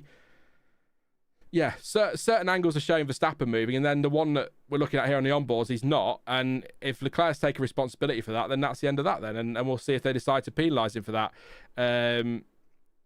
I don't know. Would you penalise Leclerc for that move there, ignoring what happens after that? If you're annoyed with Max and you think he deserves everything he gets for that, then that's fine. But just put your unbiased hat on for a second, your balanced hat. Do you think Leclerc deserves something for that? I mean, both cars have continued, haven't they? So I wouldn't have said so. If Verstappen ends up in the wall and loses it in that moment or gets a puncture, then absolutely. But they're both okay. Yeah, racing incident, says Charles. Hey, Charles, hope you're well, mate. Just a racing incident, says Sighted Canvas. Bit clumsy, but I don't think it's a penalty worthy. No. Again, if Verstappen gets significant damage or a puncture or something, then I could understand it. But in that situation, I don't see anything. This is the one that's bizarre to me. So the stewards gave nothing for this. The first corner one. And they are wheel to wheel. Yeah, it's front axle to front axle. It's wheel to wheel, as Anthony Davison's saying there. So that's all fine in the regulations. But Russell is, yeah, I don't know. It's very difficult to do this without. I can't show you the footage that he's showing you because it's really interesting. If you are watching on Sky, you'll know what I mean. But I can't really commentate Anthony Davison drawing lines here. He's just put a circle around Leclerc. So yeah, but I'm just trying to watch this back in slow mo a bit more. Yeah, so Russell has to move because Leclerc ahead of him is a little bit slow on the apex of the corner, if you want to call that the apex, on the inside of the corner, let's say. So he has got to sort of move to the left a bit. He's trying to avoid contact, but then he's got Verstappen on the outside. So I think it's the slightest amount of contact. Bloody hell. Sorry. So Verstappen has to go off track at that point, doesn't he, to avoid anything there. I'm not convinced that's a penalty for anybody either. But if you, of the two we've seen so far, the start finish straight in turn one's more of a penalty than start finish straight. But I'm not sure that's, maybe if that happens a lap later, maybe that is. But at a restart like that, when Verstappen's already had that twitch off the final corner, maybe they've been a bit more lenient there. But the steward said no. So that's that. So he rejoins the track ahead of Russell, does come back onto the left-hand side of the bollard, which is fine. Now, at this point, Verstappen's screaming that he wants Leclerc to let him through, give the position back. But the stewards, or Verstappen is then told by his engineer to return the position, but have the stewards asked him to do that? Do the stewards ask anymore? Did they bring that back again or not? I'm not sure. Yeah. I need to have a look at that after this one. Have we got did the stewards' decisions come out anymore? This quickly. I don't think they do they? This could take ages to load because my PC's going, no, don't do it. The FIA page will have everybody on it as well waiting for info, so maybe not today, then we might have to leave that. But yeah. Under investigation, then the team asked to give it back, I think, says Max Flashlight. Yeah, because they had a thing. It used to be the FIA would say, give the position back, but then they changed it that they would give you time to give it back, but if they felt it should be given back and you didn't, then they'd give a penalty. So, yeah. It's difficult to listen to what Anthony Davis is saying, because obviously I'm trying to do a stream as well, so I can't really tell you what he's saying, so apologies there. But he's talking there about him getting annoyed about the Russell thing. That's the one that's annoyed him, is that he's annoyed at the tyres, he's annoyed at the Leclerc contact, he's annoyed at the Russell contact. He's then annoyed he's been told to give the position back because he already thought he should have been given the position back by Leclerc. And then he gives the position to Russell, and then for reasons that I still don't understand, he just sends it into him.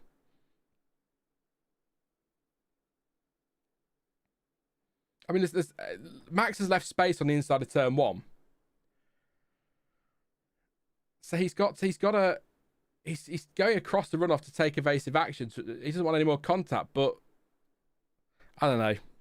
It's weird. That's all it can be. That's all it can be. He's annoyed, is what Clancy says, and it felt like Reb missed as well. That's all I can say, Max and Clancy, is it had to be just an angry moment. And yeah, I get it. Hey, Ruby, hope you're all right. Yeah, I know that he made it fun, but we still have to have the conversation, don't we, about why he's done that. It's just really weird. So he's angry, and then I'll say it again if anyone's just popped in, because I've not seen Ruby today, so Ruby, I won't have heard this, but others might not either. But the thing is with turn 5, when he goes back up the inside of him, he's told to let Russell through. So he lets him through, but then immediately sends it back up the inside, which he wouldn't have gained anyway from it, because he'd have been told to get the position back and got a penalty, because you can't let a driver through on the inside and then pass them halfway through the corner again. Or sorry, on the entry to the corner, and then pass them halfway through the corner again. You can't do that. We know that from Lewis Hamilton in Belgium back in 2008. Was it 2008? So you can't do that. So what does he think he's gaining in that moment? The least he has to do is let Russell through the corner and then chase him down to turn 7 or 9 or 10 or whatever and try and make a move there. You can't let him through on the inside, on the entry to the corner, and then just throw yourself back up the inside to take the place back, because that's not the same. So that could only be anger, because he's not gaining anything from it. There's nothing to gain. He would have still got a penalty. It's just so weird.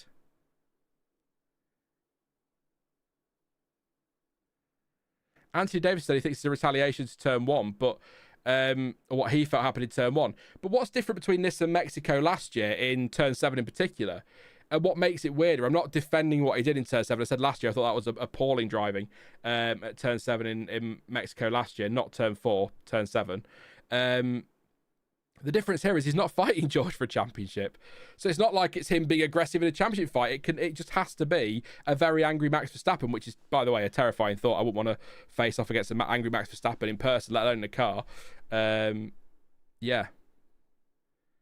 And most people who know the channel, they're all good with it. They get what I am and who I am, where my biases lie. If you think I'm anti-Max, just have a look at the shelf behind me, and that'll probably answer that for you. If you can see past my fat head. But yeah, really weird.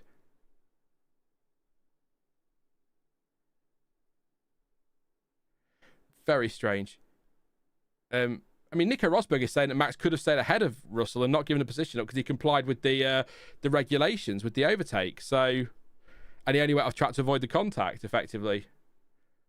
Who's the man with the beard? Who was he? Sorry.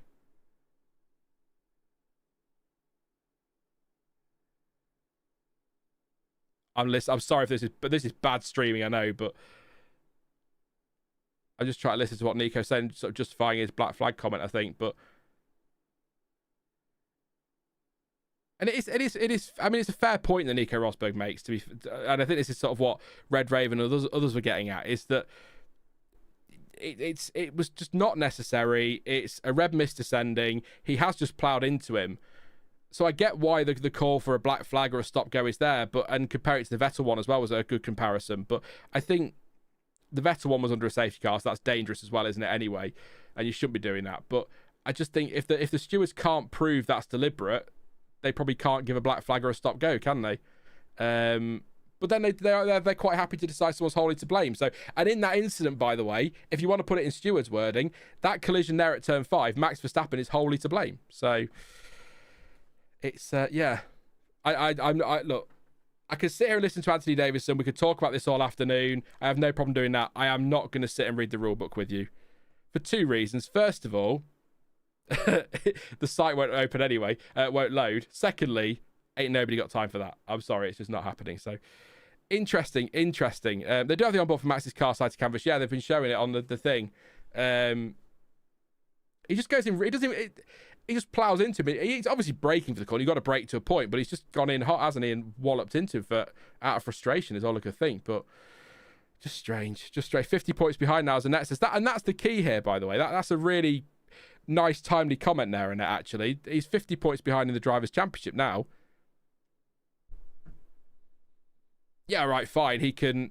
If anybody in this field is going to turn something like that around, if the car works for him, it's going to be Max Verstappen. But that's, if he just banked even 4th place today, or let Russell go if the team fight had to, and banked that position, 5th place, it's still a big gap to the McLarens, but he's still keeping himself in there. The key thing I said at the start of the season is Max Verstappen, if he hasn't got the car, needs to keep consistently scoring high-end points, picking up the odd win when he can do and the luck falls his way, or when he has a really good weekend like Imola, for example. And then if Red Bull get the car to come good or McLaren do fall off, that's where he'll be able to excel and start to pick up the wins, close that championship gap down, and ultimately potentially get that 5th title at the end of the year. I said this, if this goes down to the sort of the final 3 or 4 races of the season with, say, 10 points between the top 3, I'd bank on Max Verstappen winning the title every day of the week. I just would. So that's all he had to keep doing. So something like today, that move into turn 5 was completely unnecessary and makes no sense to me at all in the context of the race. But in the wider championship battle, it makes no sense either. And I'm not comparing driver to driver because eras are different. Nobody's the same. Max Verstappen is about as far away from an Alain Prost as you can get. But an Alain Prost in that situation banks as many points as he can. He's angry, he's annoyed, he's frustrated, but he banks it because he thinks of the bigger picture. If Max has got to think, in a season where he hasn't got the best car, he needs to think about what he needs to do to take the fight to McLaren so that he's still in the mix come the back end of the season. And that is score as consistently and as heavily as he can over the course of this season and keep himself in the mix. Because this sort of thing we're seeing here with Max and Russell will happen with Piastri and Norris at some point, and Max needs to make sure he's in the mix. What if, it's a complete hypothetical. What if Norris had kept himself on with 2 laps to go, right in the back of Piastri, Verstappen sat 3rd place still somehow, or even 4th place, and then Norris sends one at the inside of turn 5 like that, or into turn 4. We see something like we saw with the Mercedes in 2016. The 2 collide, both McLarens out. Max Verstappen would have been banking 25, 18 points over them and bringing himself right into the fight and possibly even as a potential title favourite. Whereas now, you know, that sort of thing happens. He removes that opportunity when that luck might fall his way. So I'm not saying McLaren were going to do that, and it is a total hypothetical. But there will come a point in the season where those two will collide. So Max Verstappen needs to make sure he's P3. It sounds obvious. I'm aware it's obvious, and it's all hypotheticals. And, you know, what's the saying? If some buts were candies and nuts, then whatever. But that's the point, you know. I just... It baffles me. It doesn't make any sense in the context of the race, and it makes no sense in the context of the championship. So, and I can't, you know... I think it's fair to say, because even Stuart was like, whoa, last year when I was saying it, I defended him on turn 4 at Mexico. I couldn't defend him at turn 7 in Mexico, and I can't defend him on that. I will always hold my hands up to bias, and I will always do my best to defend a Max Verstappen, or, as you'll know, a Michael Schumacher. But there are moments where I have to sit here and say, can't defend that. That's a really nice T-shirt, George Russell. Where did you get it from, mate? Looks good on you. Looks horrific on me. I want to see what he's saying. We'll listen to this and then we'll come to your questions, I promise. He was as surprised as anybody else by the looks of it. And in fact, that's what he just said. Sort of thing you'd expect seeing go-karting or simulator games. There you go.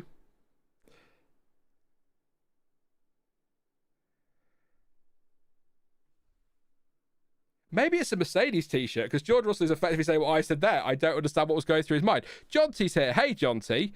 If my grandma was a bike. I love that saying, Ruby. Thank you. That's I love that one. Great speech. Yeah, John T, what are your thoughts then, mate?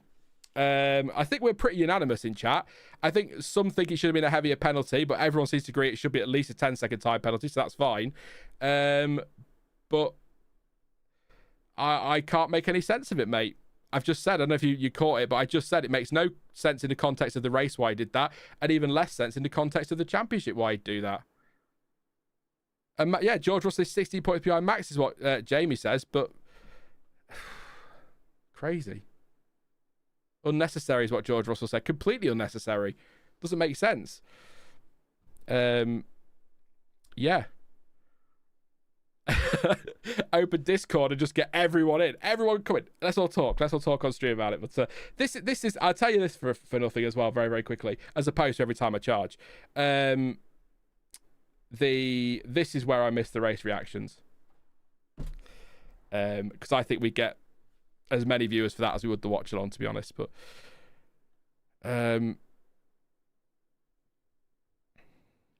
Rye9 says Nico is right. Black flag and nothing else. Even if it's a black flag, second time you do it, Max has definitely earned it by now in his F1 career. Maybe the rumours of Max wanting out are true. His contract clause can't be exercised if he's in the top 3, says Louis. Yeah, that'll be it. That's it. he's got his It's an interesting image if you want to paint it in your head, but he's got his solicitor down there and his manager in the cockpit with him down there hiding at his feet, and they're going crash into him. George is very level-headed, full stop. I think he has his moments, does George, and I will criticise him because I've told the story before. I'm not telling it again. So, going to assume the point was I was ahead, so the corner belonged to me. Them's the rules, but that is not the way to make that argument, says Bart. Exactly, Bart. It's even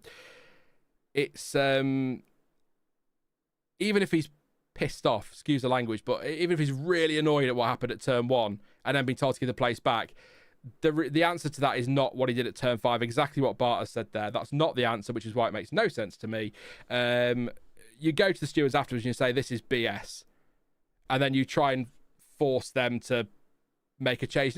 You put the pressure on them. You surround the referee.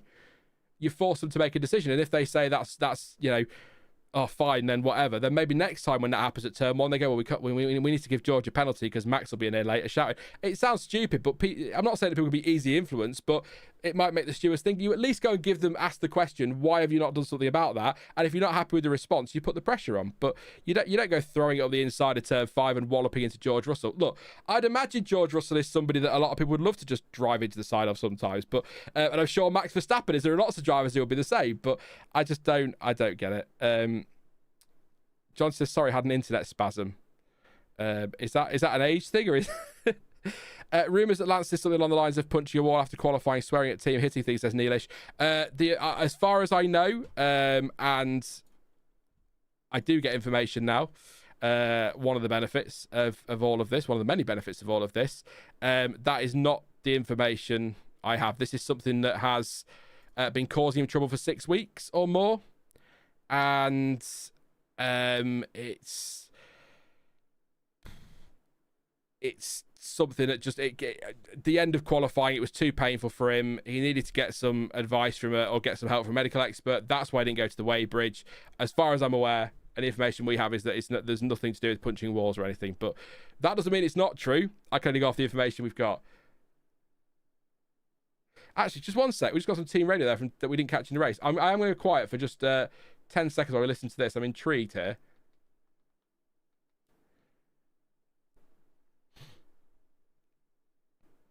Told to let Russell through.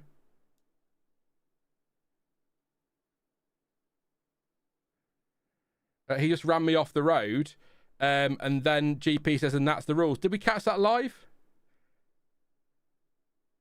Maybe that was on the live radio. I seem to recall that, actually, to be fair.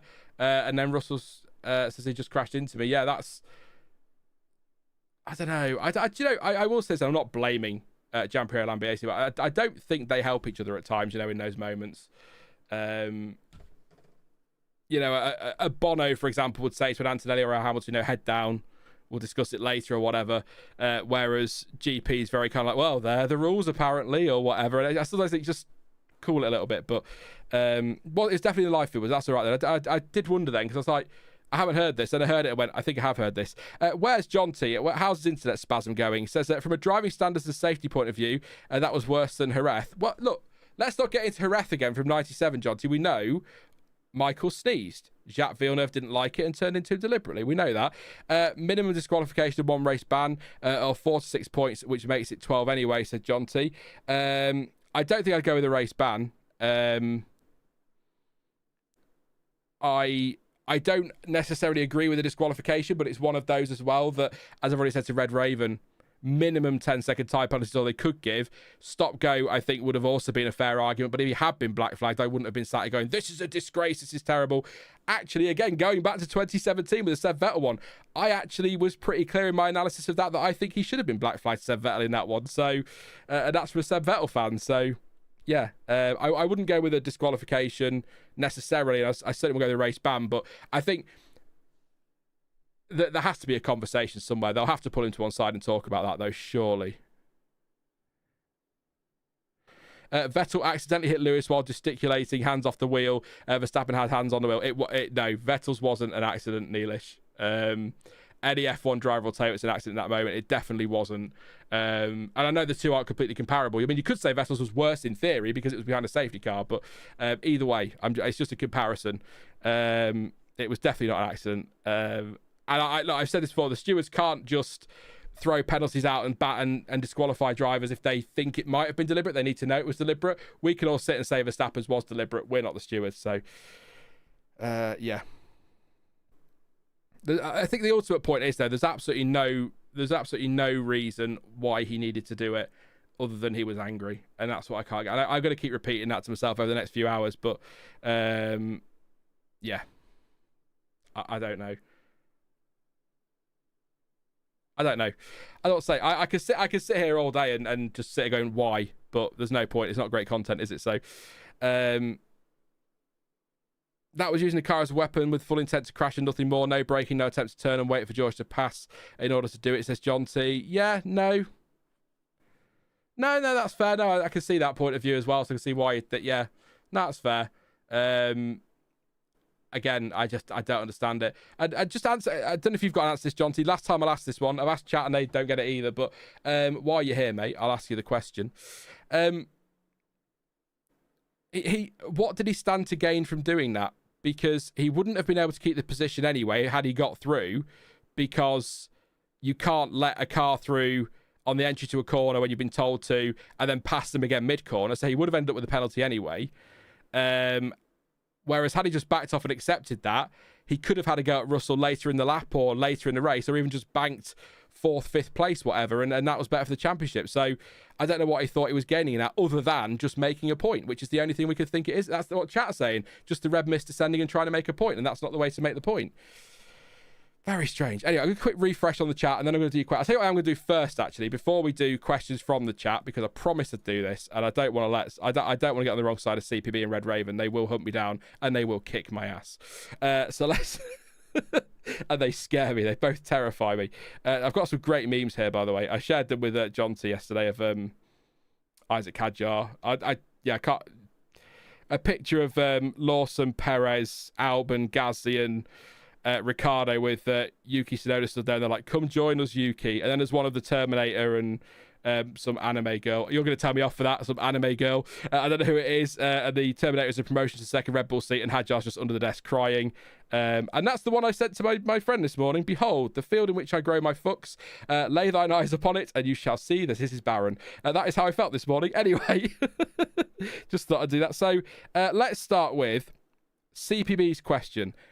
Any bold silly season predictions? Any bold silly season predictions? I know I've seen one that actually gets thrown around a lot. I'm going to stop.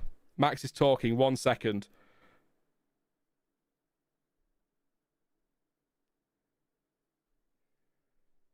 He says they're too slow to fight for the title. So doesn't really think that was going to be a chance anyway. A lot of deg on the tyres, he says. They had to take those extra stops. So that's why they didn't. That's why they had to pit him.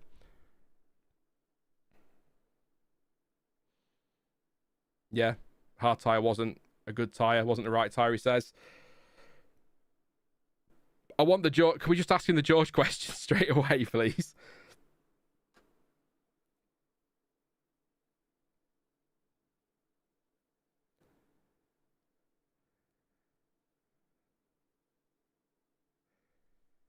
He says they have to look at it again for strategy, but Rachel Brooks making a question there. So, would you have been a sitting duck if you'd have been in the lead and stayed out, or if you'd have been third anyway? So, either way, were you going to be a sitting duck? But surely, better to be a sitting duck in the lead and fight it off than anything else. So, yeah, weird. Are you going to ask about the George Russell thing? Has she asked about this? She's not asking about the George Russell thing. Weird. I want to know what he's got to say, but yeah. I'm just going to get a quick drink again, and I will do these questions then, and then we're going to wrap up for the day, but just give me 2 secs so I get a quick drink.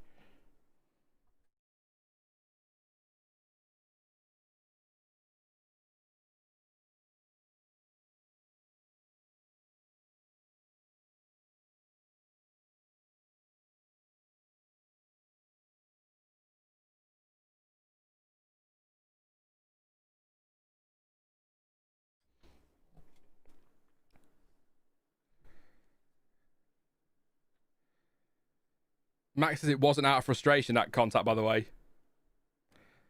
Okay. So Rachel Brooks says that it's horrible to see that shine taken off. What a great driver you are. It's not a great example. And Max says that's your opinion. I'll leave it there. There you go then. So not a lot said there, was there? Anyway, CPB and Red Raven. They're sat there now like, he's never going to do it, is he? They're probably too intimidated to ask, maybe. Any bold silly season predictions? Asked CPB1 in the chat from yesterday, actually, funnily enough. Any bold silly season predictions? There is one on the predictions front that I think a lot of people might make, and that is that Isaac Hadjar might end up in that Red Bull before the end of the season. So that's one out there for you. For me, I think the only silly season prediction I'm going to make, which is, and it's not even that silly, and I don't think it's that controversial anymore. There is a huge part of me that still fully expects Max Verstappen to stay at Red Bull. Because I don't think there are a huge number of options out there that are interested. I know Mercedes are interested, Aston Martin, but there are a lot of unknowns there, and sometimes better the devil you know. So I could see him staying at Red Bull. But my silly season prediction is, and I could go one of two ways here. I could either go with Max to go to Aston Martin alongside Max Verstappen, or one that I had the other day, Max takes a sabbatical. Is going to be my... I don't believe that for a second, but I'm going to say anyway, my silly season prediction, Max takes a sabbatical for two reasons. One, to spend a bit of time with his newborn baby and his family, understandably. And two, just to see what the lay of the land is for 2026 with teams. Because when you're Max Verstappen, and there are plenty of drivers throughout history that will be the same, when you're Max Verstappen, you can pretty much have your pick of any team. So why would you sit and take a gamble now on an Aston Martin, hoping they'll come good eventually, or a gamble now on a Mercedes, hoping that they are, as the rumours suggest, the team to beat for next year, or the power units to beat for next year? So why not take a sabbatical and then see how things go in 26 and then make a choice for 2027. The only problem is, and it's a point that's been made in chat as well, has anyone ever returned from sabbatical? Yes, not Mika Hakkinen, of course. Fernando Alonso had some time away, didn't he, and then came back. But there is always that concern. A year is a long time in Formula One, and people are quickly forgotten. So the only danger with a sabbatical is that he disappears, and then let's say everyone else starts to step it up and fills those seats and does a great job. He may not get back in. So I will reiterate the point. I don't think Max will take a sabbatical, but I wouldn't totally rule it out if the options are going to be that he leaves Red Bull. Where does he go? Because it may be the only way to go. I think it's more likely he'll go to Aston Martin than Mercedes, but I also think it's more likely he'll stay at Red Bull than go to Aston Martin. So I think he'll stay at Red Bull for next year, unless he is hankering to get away, which is why he's the way he is at the moment, and maybe doesn't want to drop out the top three in the standings. I don't know when that clause or alleged clause in the contract stops. But I think Red Bull is most likely at the moment. The longer it goes on, the quieter it goes, the more likely it is he stays. But essentially what I'm saying is don't rule out sabbatical. Plus, it's really boring if you ask for a silly season prediction and I say he stays where he is. So don't rule out sabbatical. But I think in terms of the silly season driver market, he's got the key this year, hasn't he? Very much so, has Max Verstappen. He holds the key to that. So I'll say Aston Martin, but probably Red Bull, but don't rule out sabbatical. Elsewhere, in a more interesting conversation, I suppose, I will say Paul Aaron is in the Alpine before the end of the year and gets his chance as well, because that'd be their four drivers, wouldn't it? I think Gasly, Doohan, Colapinto, Aaron, yeah. He gets a shot in that car at some point. There you go. I'm starting to get a bit worried from Fernando Alonso, says at CPB. It's funny, actually. It's interesting. Fernando Alonso is a driver that sometimes I look at him and I think you'll race here for the rest of eternity. You know, even when he gets to the point where he's heading to the retirement home, they'll just create an Alonso robot and it'll just be him. He's always in some capacity going to be in F1. That's how it feels with Fernando Alonso sometimes.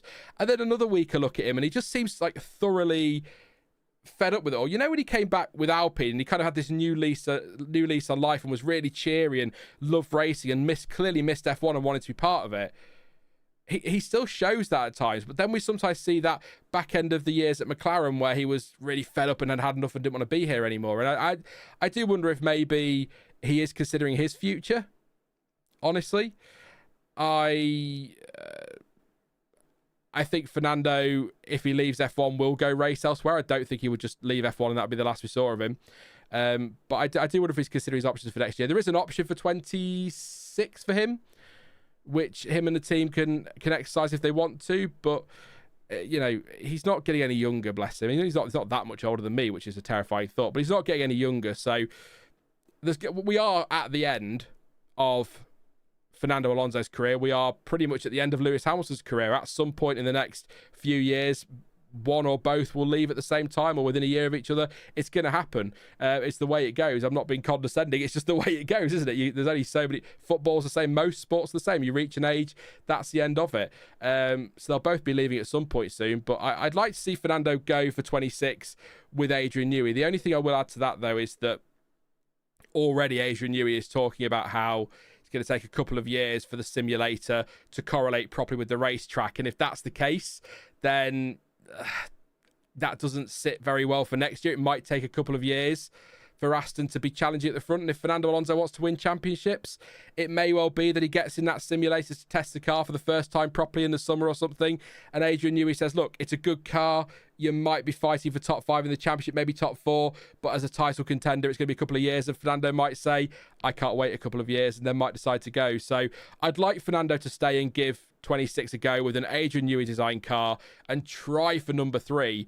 But if even Aston Martin aren't sure that's going to be possible next year, then maybe Fernando will call it a day. But I'll make this prediction for you as well. I think a lot of people will criticise and moan about Fernando Alonso being in the sport now. He's one of those that will be missed when he goes. If nothing else, for his on-track action, look at today. He was racy today, and Fernando Alonso pulled out some great moves, and we'll miss that on track. So we'll see what happens with Fernando. We are coming to the end of his career. He's going to retire at some point. It may all come down to how that car feels when he gets his first hands on it in the simulator. Never the same, are they, simulator and car on track? But we'll see what happens. I hope he sticks around, though, for one more year. But we're certainly towards the end of his career, and I think he will be missed more than people make out right now. The other question, and then I'm going to come to you in chat for your comments. Red Raven said, who is currently first or second on your list to join Aston?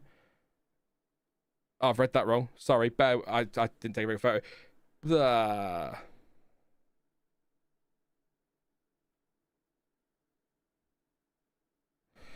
I'm gonna ask the Cadillac bit because I've kind of answered the Red Raven. Send me the question again. It's not making any sense to me in my head. Who's currently first or second on your list to join Aston Martin? And something still be around in 27, and there will be a fight with Cadillac.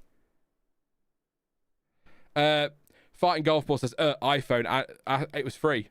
It was a free phone. I don't know if it was iPhone, Android, or simulant. If it's a free phone, I'm taking it. End of that one. So yeah, if you can remember the question, Red Raven, just send it again because the screenshot's not very good. Perfect shot of CPB. For some reason, yours underneath isn't totally clear. So yeah. Nah, free's a good price for an iPhone. I won't pay for one. I'm not that crazy. While I wait for Red Raven, let's have a look at what you guys said in chat, and then we'll see what Red Raven says, and then we'll wrap it up. So, real question is, will we see a Guard of Honor Part 2? Says Zach. On what? Is it like a Guido Vandergaard? Maybe. Jonty says... I saw John say something as well, but it's quite up the chat. It doesn't matter direct translated to yes, it was on purpose, but I can't say that publicly. Ruby, thank you very much, member, for 23 months. Appreciate your support as always. And the banter says silly season prediction. Max will still win. Also Lewis's car had damage, I'm sure of it. No bad word on the goat. I laughed so hard at Alonso going off. Fair enough. And here we go. So Red Raven says, who goes to Aston when Alonso retires? Stroll finally isn't good enough for their ambitions anymore. They are fighting Cadillac for being a good driver prospect. So there we go. So when Alonso retires, if Alonso turns around in 6 weeks' time and says, I'm retiring at the end of the season, Aston are doing everything to get Max Verstappen. They're going to want somebody in that car to lead. 100%. They will go all out for Max Verstappen. And they can offer quite an interesting and tempting project, actually, to Verstappen. They've got a new facilities that will be exciting for him because he does like that side of things. They've got his man, Adrian Newey. They've got Honda on board with the power unit. So there are a lot of reasons actually for Max Verstappen to go to Aston Martin. So if Alonso retires, that is who they'll go all out for. It's all about what happens with Lance Stroll. I said this in a video a few weeks ago. If Aston Martin genuinely want to be considered proper title contenders, they need somebody who is better than Lance Stroll. And I know the guy has to take the race off because he's injured and he's suffering, and I don't want to talk badly of him while he's going through that, so get well soon to Lance, of course. But looking at the 9-10 years in F1 that he's had, we're at a point now where Lance Stroll needed to be making steps forward, and he really hasn't made that stride forward. So Aston need a second driver who can't not necessarily compete with, say, Max Verstappen, for example, but they need somebody who can be up there, as we discussed in the stream earlier, to battle whoever they're fighting for the championship. Max Verstappen today, with a teammate up there with him in that strategy fight with McLaren, is in a much stronger position. They need that at Aston Martin. And if they genuinely want to win the Constructors' Championship and the Drivers' Championship, they're going to need a second driver who can deliver. And I don't think Lance Stroll is that guy. In fact, I'm confident he's not that guy. I think he gets a lot of stick, Lance Stroll, some of it very fair, some of it very unfair. But nobody's going to sit here and convince me that he is a title contender, even in, up against the Max Verstappen, for example, in an Aston Martin that is dominant. He will win races, but you're not going to beat Max Verstappen in that situation. So I think Max is a favourite if Fernando retires. If he decides to stay at Red Bull or goes to, say, Mercedes, I think Russell then could be an option for Aston Martin.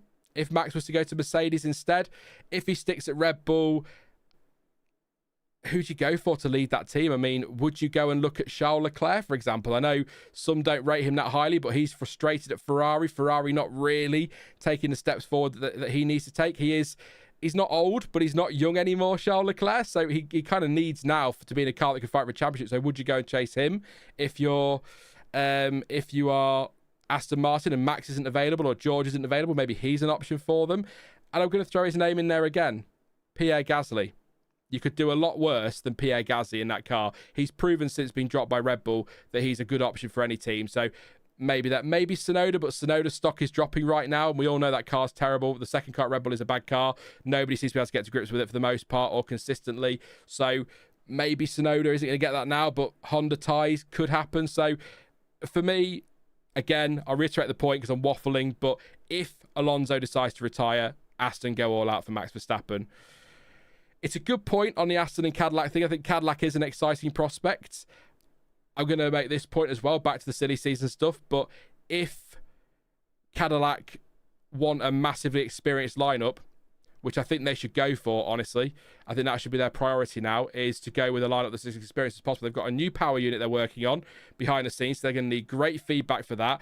They are a brand new team building a brand new car from scratch. I know everyone's building new cars next year, but this is completely, the whole team is from scratch. Having two experienced drivers will really serve them well, and that is why I think Perez and Bottas is the way I would go if I was starting a new team in Formula One and those two are available. I would go with Perez and Bottas, and then you look at your younger drivers or an American driver in 2 or 3 years' time when that team is set up and delivering what it needs to deliver and working as it needs to. That's when you go for your younger drivers. So that's what I would do. A lot of people would disagree, but I think if you're looking for experience to get a team off the ground, you want to get those two in. They're both available as well. It's not going to cost a lot to get Bottas out of that Mercedes contract for a race seat, and Perez is sat at home right now playing FIFA. So there you go. Probably not playing FIFA, probably spend a lot of time with his family. That's just a joke, but he's available. So, and he brings the money from Mexico too. So I just think that would be the way I would go. And of course, as an honorary Australian, not only does Valtteri Bottas bring the Finnish money, he brings the Australian money too. So there you go. Why not? Bottas and one other, not Perez, says Clansom. I disagree. I would absolutely bring Perez in for the experience. And I still think, and actually, another point as well, very quickly, the Perez situation, I stand by everything I said last year. Red Bull had nothing to lose this year by giving Yuki a chance or giving Lawson a chance. That's been proven. I don't think Perez is doing much better in that car this season, so I think it was fair to do it. But this does, as I said a lot last season as well, and you can go back and check it. I said it a lot last season. Whoever you put in that car is going to struggle, and people will realise Perez maybe wasn't the complete problem in that car. So I think his stock dropped over the last sort of 18 months, 2 years, but I think seeing Lawson and Tsunoda struggling, you'll probably find that people are going, actually, maybe Perez is still a pretty good driver, and he is a pretty good driver. So What to do about Tsunoda? We know Red Bull are trigger happy, says Max. I think they'll have to stick with Tsunoda to the end of the season now. Actually, you know what, Max? I might do a video on this because I think I want to say some stuff on Hadjar, which could be a short, but I think it'll make a better video maybe for Saturday. Have a look at it. Let me know what you think. Just something on Hadjar because I'm a little bit concerned about his future, because if they pull the trigger now and put Hadjar in that car, I think they'll just screw up another youngster, and he's making some great progress. So I'll not give you the content of the video, but there you go. That's what I'm thinking. So... I'd keep Tsunoda at the end of the season. They're not going to gain anything by putting Hadjar in there or Lawson back in there, and they're not going to lose anything by keeping Tsunoda in there. So, give him to the end of the year. Bring somebody. I'd probably go shopping on the market next year.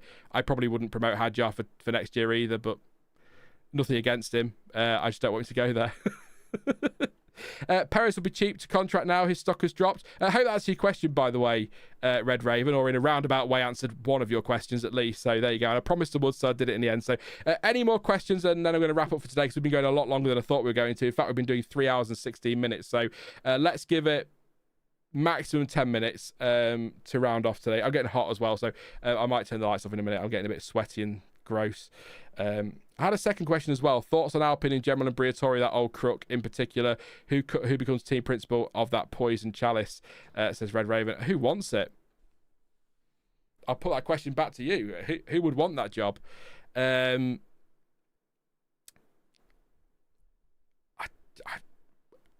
trying to think who there is. I mean, Otmar Safnauer sniffing for a return with a new team, so maybe you go back to him and give him a chance again. But I mean, I can't think who you go for. I mean, do you go and chase a Horner? You know, why not?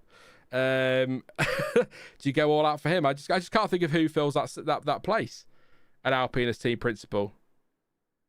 I just can't. I mean, the whole situation at Alpine is bizarre anyway. I mean, they get through team principals like I get through underwear, which is a lot. So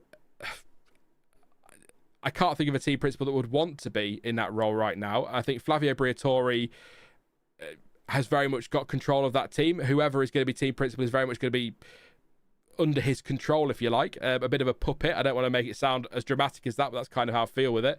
And I don't really get why. I understand all the stuff with Ollie Oakes is difficult to deal with, and he chose to resign. Whichever way you want to look at it, he did choose to resign.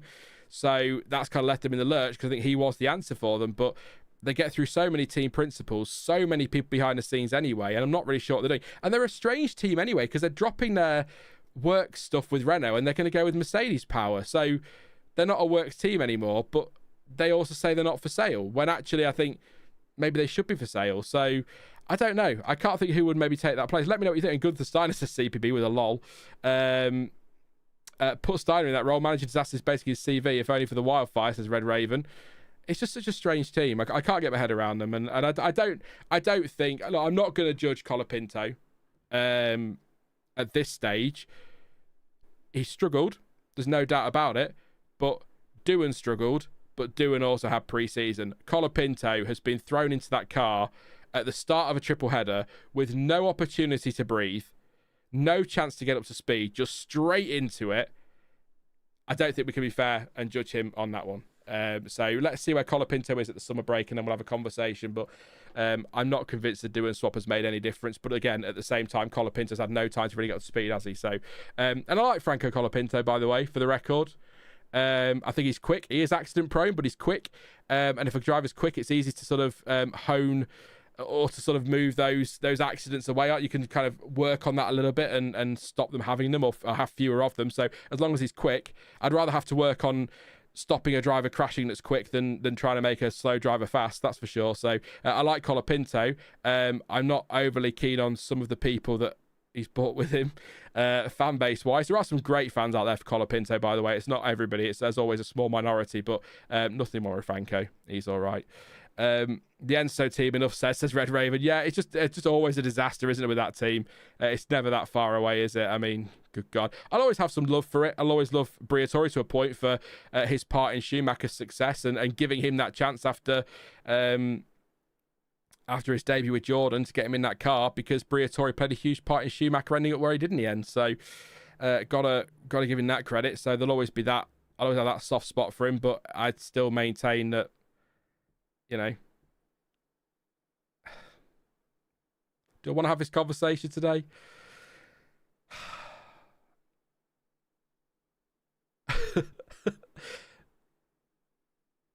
I don't know if I can be bothered, but Ruby's about, which is why I'm nervous. But we had a race director sacked for being incompetent and making a stupid decision with a safety car at the end of a race.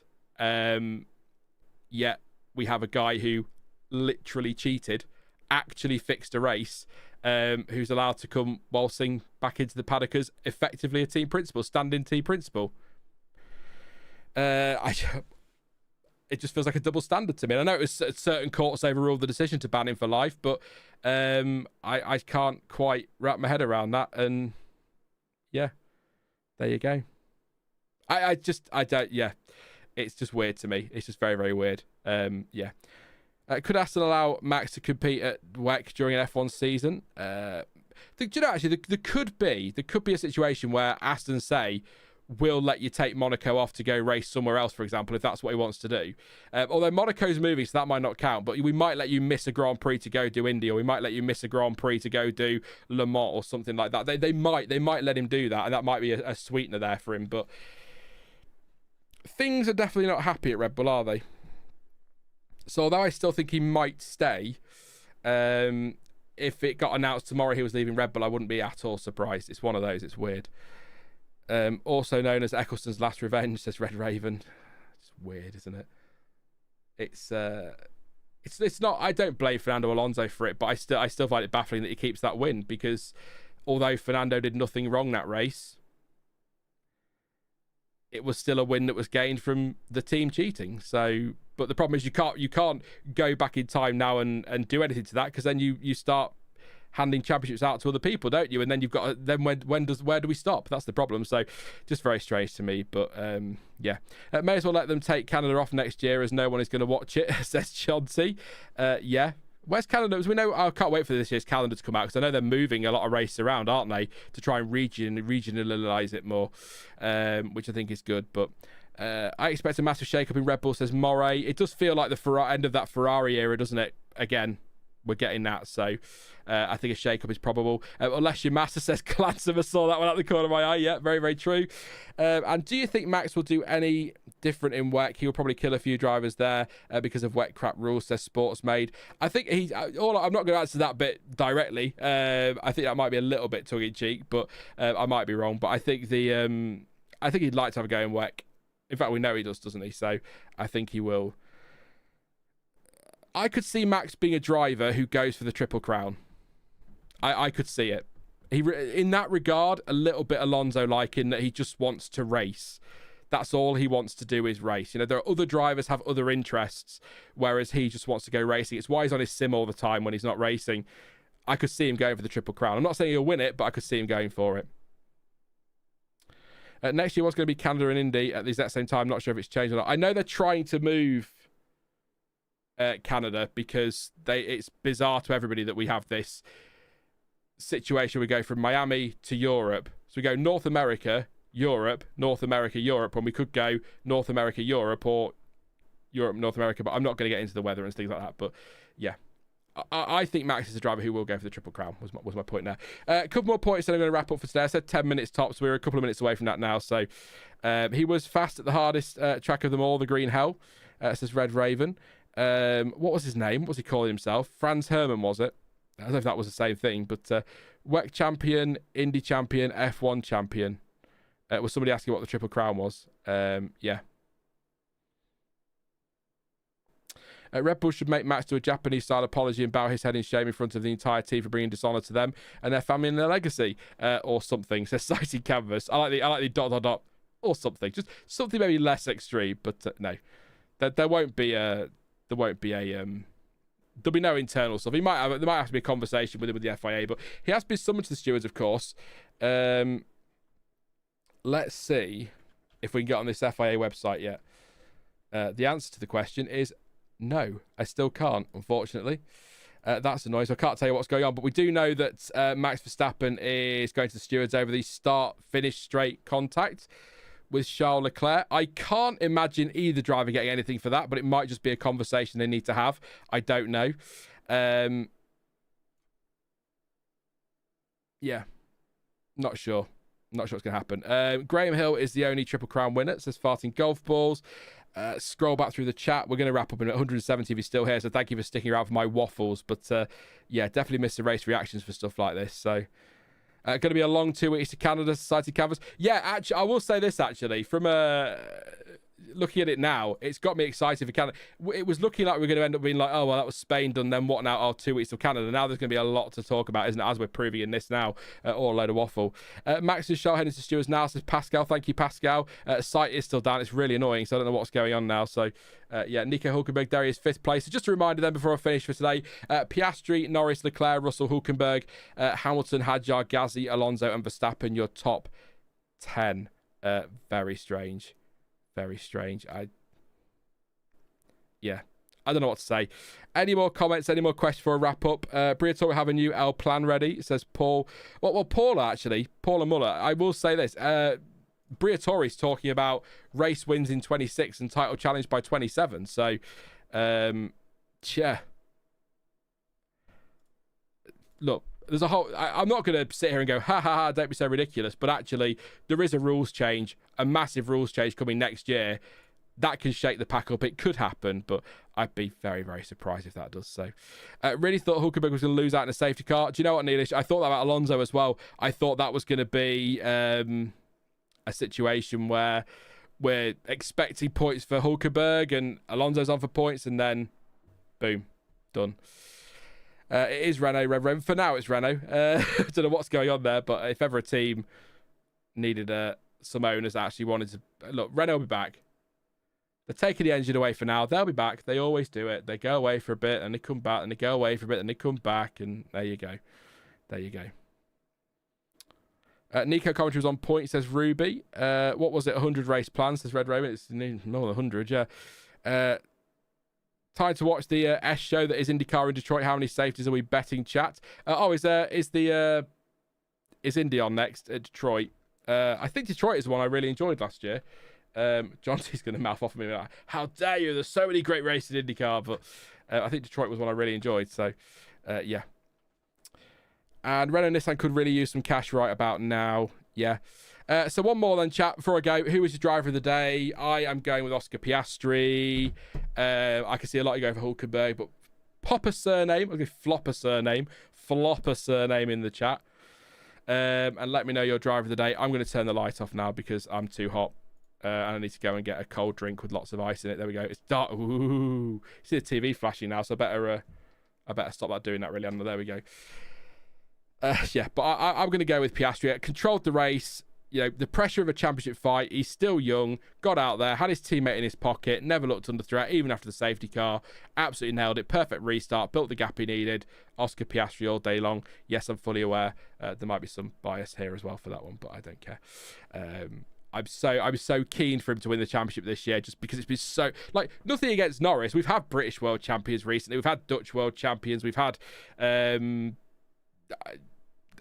not Monegasque, we haven't, have we? But German world champions, relatively speaking, where it's been so long since we've had an Aussie win it. So I'm right behind Verstappen, Piastri for this one. Yeah, but nothing against any other driver. Just for those reasons, I said it'd be good to see. So Detroit is pure comedy, says John T. It's been a long stream, nearly 3.5 hours. Good God. Charlie says Hulkenberg, sighted canvas gone with Kimi. Antonelli, yeah, his retirement made it interesting, didn't it? Michael's gone with Hulkenberg.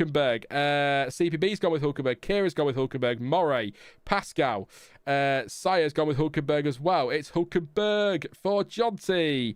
Lewis Hamilton says Ruby, of course. Hulkenberg driver of the day, says Paula. Piastri for Annette. Stoff for farty golf balls, the only correct answer, of course. Nico Hulkenberg, says Red Raven. Orange Juice and Hadjar, says Kaori. Oscar Piastri. Orange Juice. Is it Amogar? Ravi says Alonso. Nico Hulkenberg says CPB. Nilo says Verstappen, driver of the day. Don't forget, Verstappen. Franz Herver says Jamie. Max Verstappen's funny. Hulkenberg indeed, says Kiori. No question who is driving the day, says no one that you know. Zach says realistically Hulkenberg for pure entertainment value, Verstappen. George of the Russell, watch out for Verstappen, says Sai. Why not? Leclerc for both driving and doing his own strat finally. Good point. Hulken points, says Neelish. And Charles Leclerc says Sai. Other Charles says Stoff. Paul has gone with Hulkenberg. Slicey Camera's battery's gone. See you later, mate. Hey, have a good one. And shout out for Liam Lawson too, says Jamie. Yeah, Liam Lawson, just pure chaos today, and I'm here for it. Did he ever get a penalty for anything? I don't think he did he? But anyway, I am going to leave it there because it's getting hot. It's been 3.5 hours. I love you all to pieces, and I could sit here all day waffling away to you, but ain't nobody going to want to listen to that. So we will definitely... 30 minutes of non-responsive FIA websites. Yeah, exactly. I wonder why. Everyone's over there waiting. But yeah, we'll try and get a Twitch stream going at some point for some random chill. I'll see if John T's free and we can sit and talk F1 while playing something. Cards Against Humanity. That could be hilarious. But anyway... I can't do that with John T. That'd be chaos. I won't start laughing. Thank you to everyone for tuning in. Please do leave a like before you go. Really appreciate your support today. I know it's been a long one, but loads of what to talk about at the end there. Loads to discuss as well. But really appreciate your company. It's been a great afternoon. Looking forward now to Canada. As always, great stuff. Absolutely love Canada. So can't wait for that one. And plenty to talk about as well. So keep an eye out for shorts this week. I know Sam's got one out on... Friday about Formula 3 champions, which will be an interesting one. I've got one. There'll be some from the stream that get clipped up this week. There'll be Thomas will be with you tomorrow with the with his Spain roundup wrap thing. I know a lot of people will say we only want you, Sean. I get it, but just remember, anything from Thomas, anything from Sam, anything from Elizabeth, that is all extra content. It's stuff that I would never have made and would have gone days without a video. So I really appreciate those guys helping out with that. It is only extra content, so don't worry, they're not replacing me. I'd soon tell you if they were.